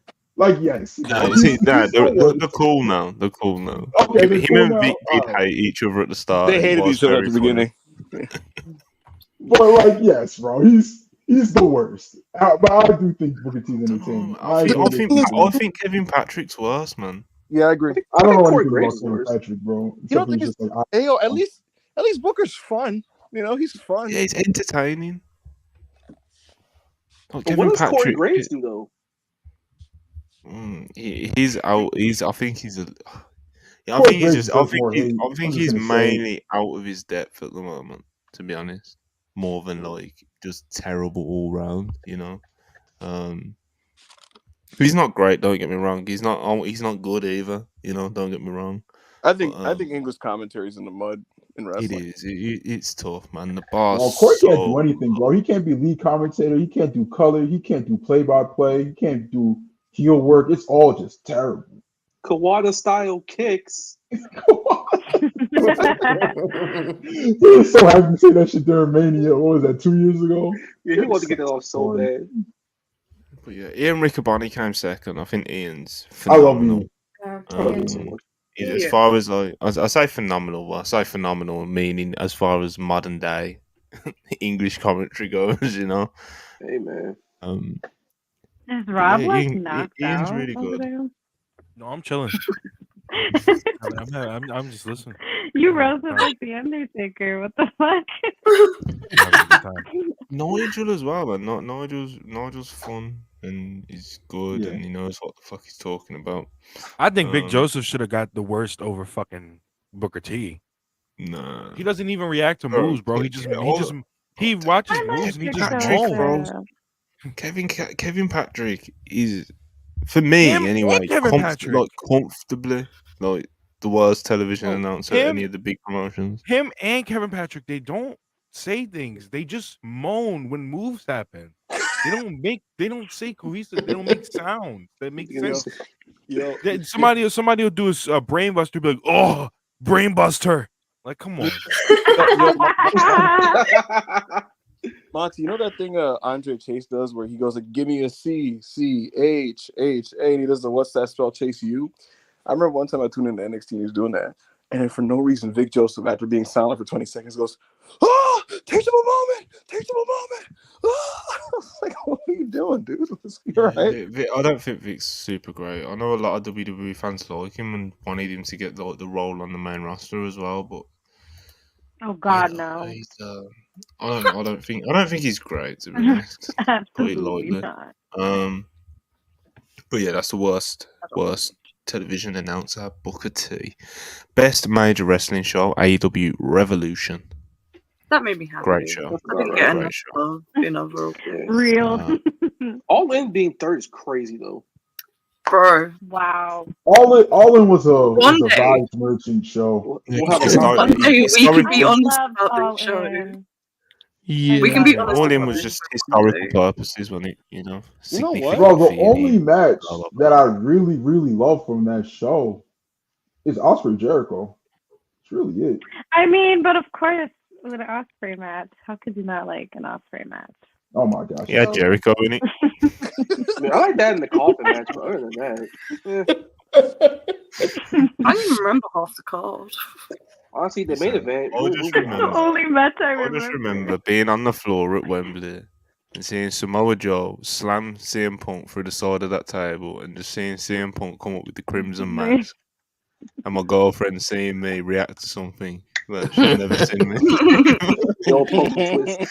Had an out-of-body experience. I'll say every time it comes up, it sounded good on the pay-per-view. Live, that thing sounded insane. It was crazy, the atmosphere for that match in particular. And the main event, to be fair. The main event was really over too.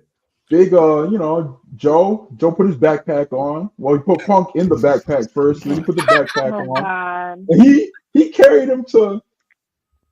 That's probably the only CM Punk match that I genuinely enjoy from that second run.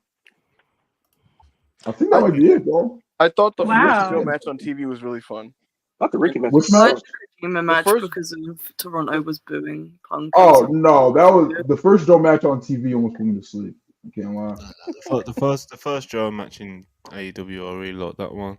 I liked the Kojima match. It was fun for what it was. I liked the tags were good. The six man against Joe, Juice, and Jay. I will admit. That was good. I will admit, CMFTR versus House of Black was kind of ass. But that match was way too long. Why did that get so much time? It went like 45 minutes. That was like a great example. House of Black were like crowbarred into the CMFTR like outline. It didn't work. It was I know a match I damn sure didn't like. I ain't like that fucking Ricky match in the Owen. That shit was ass to me. They didn't have good chemistry. Yeah, they didn't. He almost killed himself on one of those games. So, worst made wrestling show now. WWE Crown Jewel, Riyadh, Saudi Arabia. I watched that show and I don't even remember the tape being it was bad. When I saw that, I I was did like, not yes. watch that show. I think I didn't watch Ibu, either. Rob, could y'all run us down on that card? Yes. To be honest, I think it won purely because of the Saudi morality thing. Because as a show, there were worse pay-per-views. That's the show that was headlined. I'm the same. Had LA and Roman, right? Yeah. It had LA Knight and Roman. It had Drew Mac. It had that really good Drew McIntyre Seth match in the opener, and it had Cody and Damian Priest. Look, Rob, I'm gonna stop you right here. LA Knight and Roman going 40 minutes sounds crazy. I love and respect Drew McIntyre, bro. But you said he had a really good match with Seth Freakin'? Yes. Yes, he did. He got 4. Okay, so WWE Crown Jewel 2023 on paper does not look like some worst show of the year contender. So it was fine. Yeah, Seth Rollins versus Drew McIntyre for the world title went 18 minutes and got 4.5 stars off Dave. I think got a WrestlePurists 4 or 3 3/4. Then you had Rhea Ripley winning that 5-way. Oh my god! Well, that was okay. All right, carry on. I heard things about that 5-way. All I remember from that 5-way is the timeline being utterly shameless about Rhea's gear. People need to Rhea relax. was obviously because it was in Saudi. Rhea had like really cool gear. Like that's just it. Kind of pops with the Saudi events a little bit because it's like because the women have to adjust the gear and stuff. Like some of them really like go for it and try and make something out of it, like Rhea did. But it's just it kind of got overshadowed by all the perverts. So respect the effort though. The huge T-shirt and full body suit was cool. crazy. Now this is what it is, fellas. Solo Sikoa defeating John Cena. That was incredible. I heard that was a classic. That was a classic. That devastated me. They said that made the Theory Cena match look like Danielson ZSJ. No, this is way better than the Theory match. It was also very funny, which is very important. Cena ate like 16 straight Samoan spikes and lost. And he was yelling spots in between every one of them, which is awesome. Because it suggests that Solo couldn't remember he was supposed to spike him, which rules. Bro, he's supposed to sell like the second one, and he perks his head up, and he's like again. I'm like, what are you? That's pretty bad. John Cena. Yeah, that went 16 minutes, but it felt like 6. John Cena doing wrist locks, good. The actual saddest thing on that show was in the moment, I thought Rey Mysterio was finally finished, only to find out that he had a torn meniscus. That match was bad. Yeah, he had a bad match. Logan Paul versus Rey Mysterio went 17 minutes 52 seconds, and as EB just pointed out, wasn't very good. Rey Mysterio did not look right in that. 17 minutes. He didn't even have like the viral Logan Paul spot in it either. I remember that. It was just a match. Like it was just a match. It was really weird. I was really sad. Well, that hasn't been a thing in a long time, right? The viral Logan thing. Because he don't wrestle that much, AO. So yeah, but he said like so if he didn't do one against Ray. He did the KO match. There was no viral spot. He just had another match on TV, right? I don't know who that was against. It was against Miz, so okay, Miz. And then he had a couple matches before that, right? Did he do something in the Kevin Owens match? Not to my knowledge, but KO was working that match with a fractured foot, so they just kind of took it simple. So that stopped Logan from doing a flip. When you make what we make, we don't do flips. Who's we? I've never been so happy to hear someone had a torn meniscus, and then when I heard Ray had one, because I was like, okay, so he's not washed, he's just injured, Okay, that's crazy. Okay. We had Io Sky versus Bianca Belair. Bad match. Wasn't good. Yeah, it was just a match. Yeah, it wasn't good. Cody I'll Rhodes be versus Damian withholding. Priest. I'm withholding my thoughts, or I'm going to be called a hater. But this show actually might be a deserved winner. Honestly, this doesn't sound like a particularly good show. But NWA, Sam Hain. Yeah, but no one watched that. Yeah, but nobody's watching that, so nobody can vote for it. I'm surprised. Wait, I'm surprised. Joe, They do, bro, because I know you guys aren't watching this. You're not. I was gonna say, Joe, if you remember in context, Cody versus Priest saved the show because like that was like a jolt of energy. Yeah, and it's another one. It's another show that I remember vividly. The pacing being a big conversation because it was like it went on forever. You know. Yeah. Cody versus Priest, saved the show. It was just a jolt of energy. And then Knight and Roman, in my opinion, like greatly overachieved because I thought that was gonna be kind of bad, and then it was like actually like the most fun Roman match in a bit. So. But you've never watched a WCW match a day in your life, so you don't understand what we do as a business. What is Rob talking about? What the fuck I love is it. First and foremost, Don't care. It's pretty good to be fair. Tuesday all over again when he was talking about Chad Gable. Yeah, Monty, you know the what's wrong Rob, segment. Rob, Monty, we were doing the Raw reviews, me, Rob, and Jana, and we were reviewing like I think a women's promo segment. And then I was like, Rob, what did you think? And Rob goes in this long soliloquy. I'm like, what is he talking about? And I was distracted because I dropped my shit on the floor. And then Rob starts getting. He said, my thing on Chad Gable is in this match. I was like, what the fuck are you talking about? We're not on that segment. I was doing my thing. What the fuck are you talking? I was doing my thing. Started reviewing a totally different match. He was dead serious too. He was like, I like Gable. He's like, I love Gable. His effort is amazing. And I was like, what the fuck are you talking about? All right, let's keep it moving. Best wrestling maneuver: Will Ospreay's Hidden Blade. Yo, Big Willie. Yo, you know the front-facing Hidden Blade is so godly. Yo, that shit looks so deadly, bro. He gonna knock your ass out for real. Yo, it looks like every time he hits somebody with this, should have a shiner. He faced Taichi last year, and he did this running, jumping, front-facing Hidden Blade, and Taichi took a flip bump for it, and it actually like just looked like he killed him.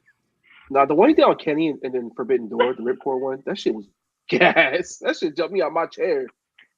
Hidden Blade is genuinely an amazing wrestling move. Yeah, man. All right. Most disgusting promotional tactic. WWE enabling Vince McMahon and him being back in power / TKO keeping him in position of power.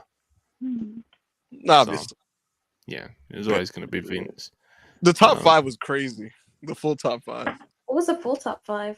Yeah, go ahead, Monty. I've only got the top 3 in front of me right now. I can find it out though pretty quickly. Number 2, I think, was a Fed thing. Number 3 was NWA cocaine spot in the pay-per-view. Wow. Number 4 was power slap continuing after Dana White slaps wife. And then like number 5 was AEW hiring Ric Flair. Yeah. Number 6 was the hold on. So page. Crazy. Most disgusting promotional tactic. The top 10's like, I was about to say hilarious, but that is absolutely the wrong word, especially with some of these cases. But anyway, the top 10 most disgusting promotional tactic 2023. Number 1, just to repeat, WWE enabling Vince McMahon and him being back in power / TKO, keeping him in a position of power. Number 2, WWE's continued relationship with Saudi Arabia. Number 3, NWA's cocaine spot on pay-per-view 89. Number 4, power slap and continuing on TV after Dana White slapped his wife. Number 5, AEW signs Ric Flair. Number 6, AEW's Juice Robinson uses a roll of quarters after the Hamas terrorist attacks and doing an anti-Semitic angle. Number 7, TKO ignoring Vince McMahon and Dana White's transgressions. Number 8, Colby Covington using the death of Leon Edwards' father to promote a fight. Number 9, granted, bear in mind all the things I've just mentioned, okay? Number 9, WWE hiring CM Punk. No way. No way. You're kidding. Serious? Which apparently was more disgusting than number 10, which was Sean Strickland openly homophobic comments with no repercussions from UFC or TKO. Doing his thing. That's insane. Doing his thing. Wait a minute. That man. CM Punk getting signed by WWE is really not that serious. He's doing his thing. And they're like, hey, man. Do you remember when they asked Dana White about Sean's comments, and he was just like, "Go fuck yourself." It's free. He's like, "This is this is the fight business. We I don't really get into that political business. I know it's a whole mess, bro. and this is the fight business. We say things to each other to sell fights. That's what he did. I'm not a fan of Dana. I haven't been for years. No, you hear that? Years. I can't stand the guy, man. So how did dudes doing fake cocaine on an NWA pay-per-view rank at number 3? That's just fucking hilarious. He pulled out the tapes on Chael and them because he got them to testify. He's like, "Yo, I know what you did, brother. You did something. So now you gotta testify."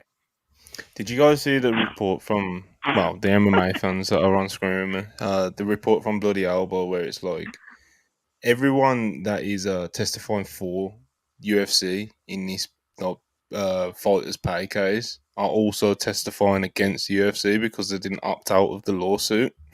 So wow. So like the Bisbings, the Cerrones, all these people at the UFC have got to testify on their behalf are all also part of the suit that they're apparently defending. So that's the world of MMA, people. Super organized, just like wrestling is.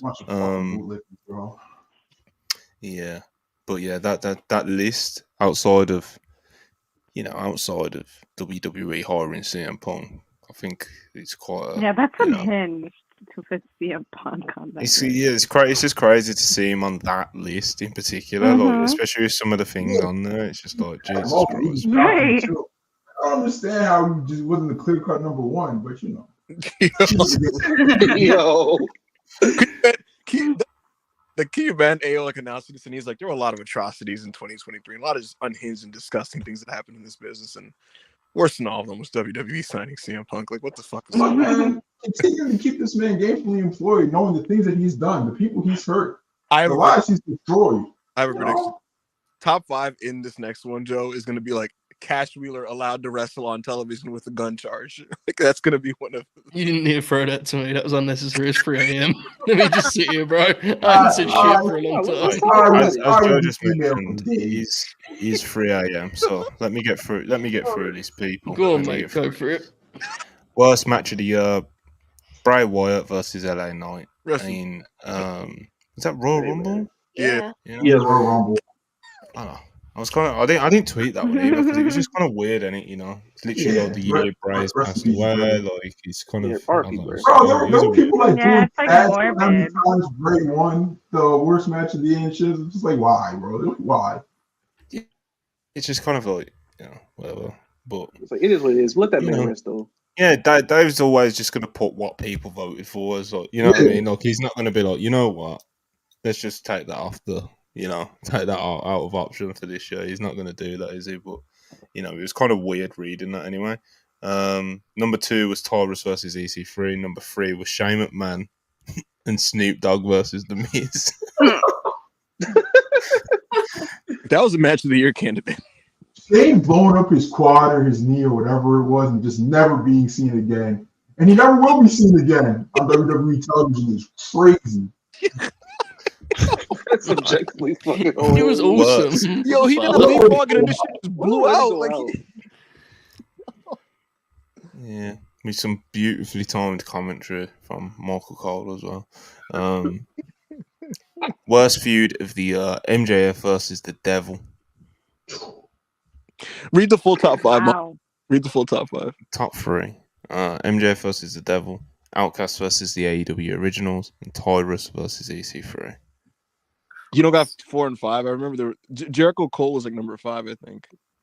Yeah, I remember that. When was that EC3 and Forrest match? Mid-year, I want to say. I want to go back. Wow. I remember there's a couple spots in that match went like viral. So yeah, you fucking Tyrus barely running off the rope and doing his splash. Oh, this whole time I thought they were saying Taurus, like Black Taurus. I was like, we're not subjecting Taurus to that. Somebody call your mama. That's why I was so confused. I was like, somebody call my mama. This is the former. I love that song. What was his name? The Funkasaurus. Brodus Clay. Yeah. Christ. Yeah, man. Did Monty die? There was a second of silence. Ibu looked at the screen and saw how cooked everyone looked. Monty's like, all right, guys. We were like zombies. I was looking at his face as everybody's like talking. Monty's just like. Yeah, man. Yeah, man.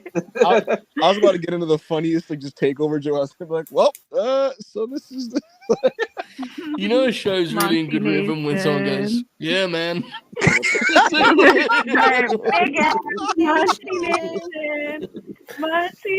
Yeah, man. What the fuck? Niggas throwing up the set. What the fuck? All right, people. Let's just get to the end of this. You know, I'm a completionist, so we have to read them all. You know. My teammate. Okay. Worst television show: NWA Power, WWE Raw, WWE NXT. I'm surprised that Raw ranked as high as it did, purely because if you're one of the fans that is like more dismissive of WWE's product and you just can't take to it, wouldn't NXT be the show that like is like terrible to you more so than like Raw and stuff? You know? As King of the Fed Badgers, I think we've decided that SmackDown is actually a worse professional wrestling show than NXT. Okay. Anyway, best worst television show. Worst television show. Worst match of the year. Worst feud of the year. Worst promotion of the year. NWA. Worst promotion of the year. NWA. Number 2, AAA. Number 3, WWE.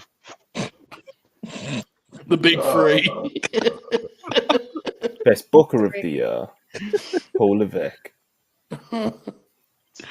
He done very well. Promoter of the year. This one popped me for some reason. Nick Khan. Of course. I feel like Nick Khan should be on these lists. Like I feel it's like weird. Yeah. Yeah, I don't know. Like Triple H does. He makes he like does the deals and stuff now. So it's like if you was to do, you kind of you have to give someone the label of promoter in WWE if you're gonna do awards like this whole thing. So it's like, who would you give it? Who's not Nick Khan? I think it should be. I mean, I don't need to mention Triple H, but it should be him. He's the front guy, right? He's the one doing the press conferences, and he's actually promoting the show. Because he's like, yeah, but when they promoter is promoting the show, Nick Khan doesn't promote the show. Yeah, he doesn't promote the show. Like he just books the background. Like how I don't know, man. Because it's like as a promoter, you know, in my past life, it's like if he's making the deals that are going to take the company to another level, or the TV deals, or the like, that is also a huge part of being a promoter. So it's like from the fan perspective, I understand where you're coming from. Like it shouldn't really be Nick Khan, but for me, it's like, well, they don't have a traditional promoter in that sense, but they do kind of have someone that you could kind of loosely label as one in Nick Khan because of the reason. There should be an Executive of the Year award, so Matthew Nick could win it. Oh my God! Very good, well done. Yeah, that was really good. But that's kind of where I am with Nick Khan winning it. I'm not mad at it. And he had a good year. Yeah, he had a good year. Best gimmick: Tony Storm, Christian Cage, and Orange Cassidy. I'm surprised. I'm surprised Tony won. I like the timeless stuff, but I didn't know people loved it like that. Mm-hmm. Well, here we go with this one. The worst gimmick: the Devil, QTV, and Tony Storm. I didn't even know Tony Storm was top 3 on worst gimmick. I just knew MJF your ass was on that list twice, brother. AO saw Max and then said that's all I needed to see. Then I scrolled down a little bit further. I seen MJF. How would y'all not let me know? Oh my God. Let me not get spiteful. Vindication. Not get spiteful, brother. I was just gonna say, Vindication. can you imagine when the program resumes, like Cole, like wears the devil mask again? You know, I'm gonna sue all elite wrestling. If they don't see everything that's like happened in these last 2 months since World's End, and the direction AEW's been in, and how they've changed their storytelling approach, and they're not really doing the Fed Light stuff anymore, and they still just try to pick up the ball where they left, like where they dropped it, which was ice cold, by the way. I will admit that them not reading the room and resuming exactly as is in this current Dynamite would be like objectively funny. Terrible things are always very funny, you know. But anyway, let me finish. It's always evil, you notice that. Anyway, that's a bad person. These two are kind of like, they're not even about like talent. Well, they are talents because the people who made these things are clearly very talented. But anyways, best pro wrestling book and best pro wrestling documentary.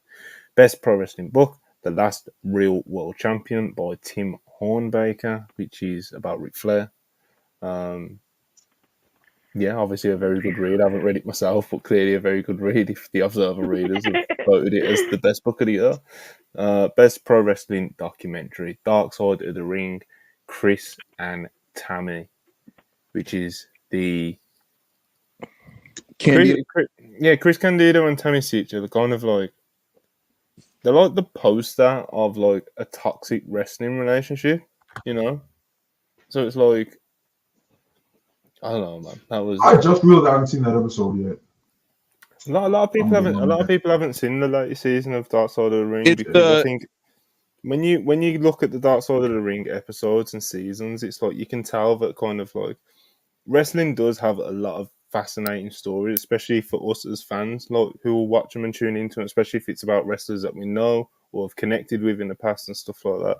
But when Dark Side of the Ring, they're on season 5 now, but when they got to like halfway through season 3, season 4, season 5, it's like you can tell that they're like, you know, they're really having to kind of like figure out what they're actually going to do.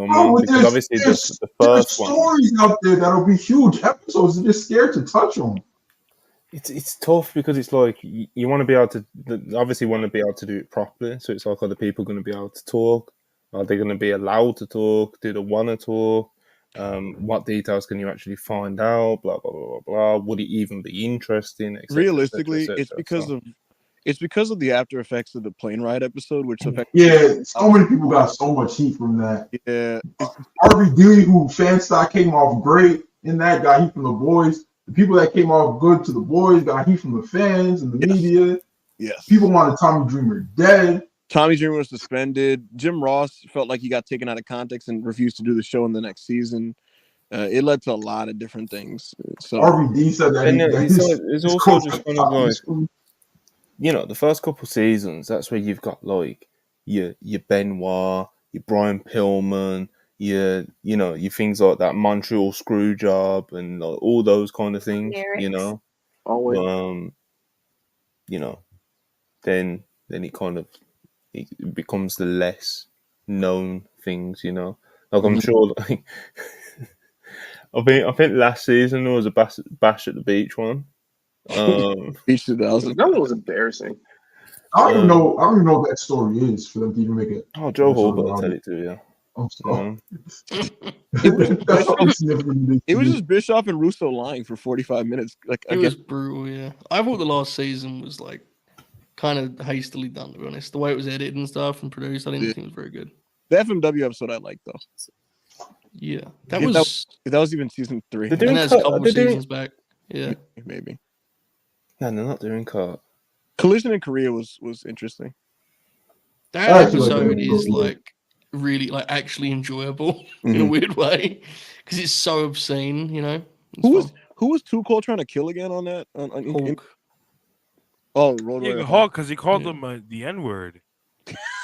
And then bugged Scott Norton's phone. And then Norton had like an all-time great because that's kind of like was a mad story as well. Like not just because of the racism and stuff, but it's like Hawk was known as like one of the badasses of the locker room and stuff, and like not on that day apparently. Like they were framing it like everybody's like, yo, Too Cold was going to kill him. Everybody had to. But Too Cold was like, yeah, then I snuck a knife in my pocket off the table. I'm gonna kill him. Because Too Cold said he got beef with Flair because he thinks Flair tried to get him fired. So when Flair came on the bus, he was like, "Let that pussy ride by himself." And nigga, you like working here? And Hawk, hey, watch your mouth, Nick. Yeah, that's what he said. Hawk was like, "What you say?" He said, "I said, let him ride by himself." He's like, nigga. He got up and...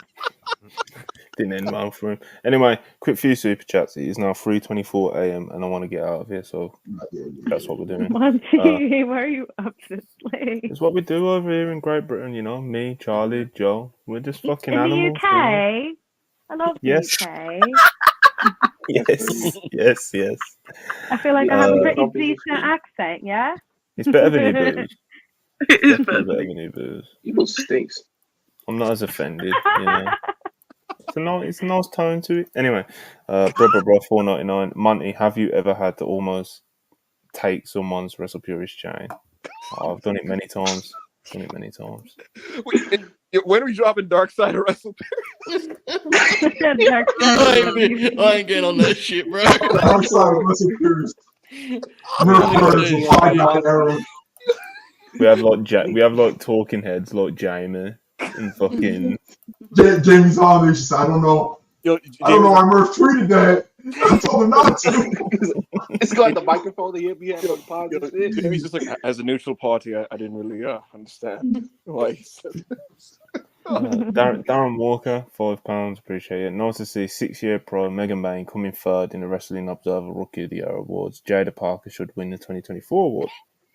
She's gonna win ours. That's it. Megan Bain. You know, Megan Bain's obviously not a rookie, and I'm pretty sure Andretti is not like an actual rookie. So he's like not at all. So you know, I'm not sure how they work it out, but like I said, with us, it's your first full year. So even if you debuted in February 2023, yeah, you'd still be eligible for this year's Rookie of the Year because 2024 would be your first full year. And I know that is kind of like a hole in like the logic of how we do it, but that's how we do it. The first full year of your in-ring career. I think they do first full year in a full-time promotion. I think that's bullshit, man. That's bullshit. Shoot the messenger, bro. I'm fucking passionate about that. I'll tell you what it is, bro. Joe's like, what you said fuck me for? Joe did the Manny head struggle like, fuck. It's supposed to be sitting like an hour. Caden Lee, $1.99. Much appreciate Caden. Soon to be a member of the WrestlePurists family as well. He's going to be helping us out with the NXT coverage. And he says, screw wrestling. It's F1 week. Let's fucking go. Wait. Are we doing an NXT live show? No. Oh, okay. You were gonna hand in your release. I got one question though. Just kidding around, throwing the ball around. What happened, Marcus? What'd you say, Marcus? No, I said I got one question. My dog Caden Lee, bro. What do you do? Because every time I see you post up, it's like, I'll be at this show. I'll be at that show. We've been trying to ask. He's a drug dealer. I got some to the money, bro. I think we're doing the Kodak money spray and shit. God damn. And the final super chat of the night. It's very beautiful, very fitting, very real. Summarizes what WrestlePurists is all about. Really. It's from Corey David with $2. He says Obafemi is the future. I think it's safe to say that everyone at WrestlePurists co-signs this. Bro, Monty will tell you, bro, before Obafemi came around, I used to cry in the chats about the lack of good Nigerian representation in professional wrestling, bro. All I had was like fucking Omos and Apollo Crews, bro. It was bad and Dawa Kato. Like it was bleak. But now I got someone I could stand behind. Oh, I also got Michael Oku. Shout out to Big Oku, man. 6-star match. MJO, baby. Big OMJO. Yo. Big OMJO, baby. OMJO. Joe Hogan's favorite wrestler. Even say the fuck but no, shout out to Obafemi, bro. If you ever get to interview him, I'm on the call. It's gonna be me and Monty. Yeah, man. Yeah, man. That's good shit. All right, people. It's been real, man. Over 3 hours. It's been a lot. I'm exhausted. Just like the old days. You know, Mom, it's you need to go to sleep.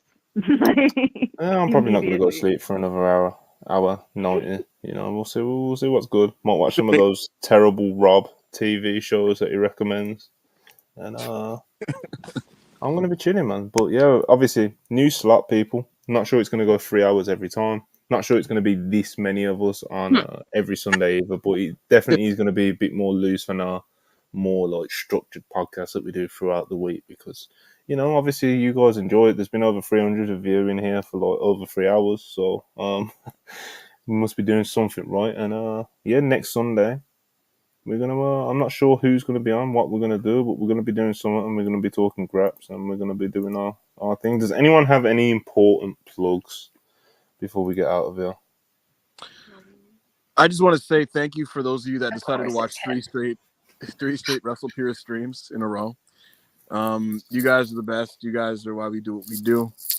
If you guys want, I may or may not do a backup Hangman side, which will inevitably lead to morning controversies. It's that's up to y'all. Otherwise, I'm probably just going to make some dinner and yeah. Thank you guys so much. You know, any more plugs? Tune into the Raw review. Tune into the Raw review on Tuesday. Yes, absolutely. Absolutely. Consequences. Will there be a Revolution live stream next Sunday? Like I know we're not going to be there. Okay, so then we'll do a preview and a review like we did for Elimination Chamber because that is something that I want to make sure that we tick every time for when AEW and WWE do a pay per view. Like we're going to do a preview a couple of days before, and we'll do a review within 48 hours. You know, so definitely. So yeah, next week's going to be a busy one again. And yeah, just keep up to date with the page. Of course, tomorrow, WrestlePurists Worldwide, Tuesday, Raw Review, and just keep up to date with the WrestlePurists page, and you'll know when we're going live. We appreciate all the support, appreciate all the super chats, but please like and subscribe if you haven't already because it does help a lot. So smash that like button, and peace.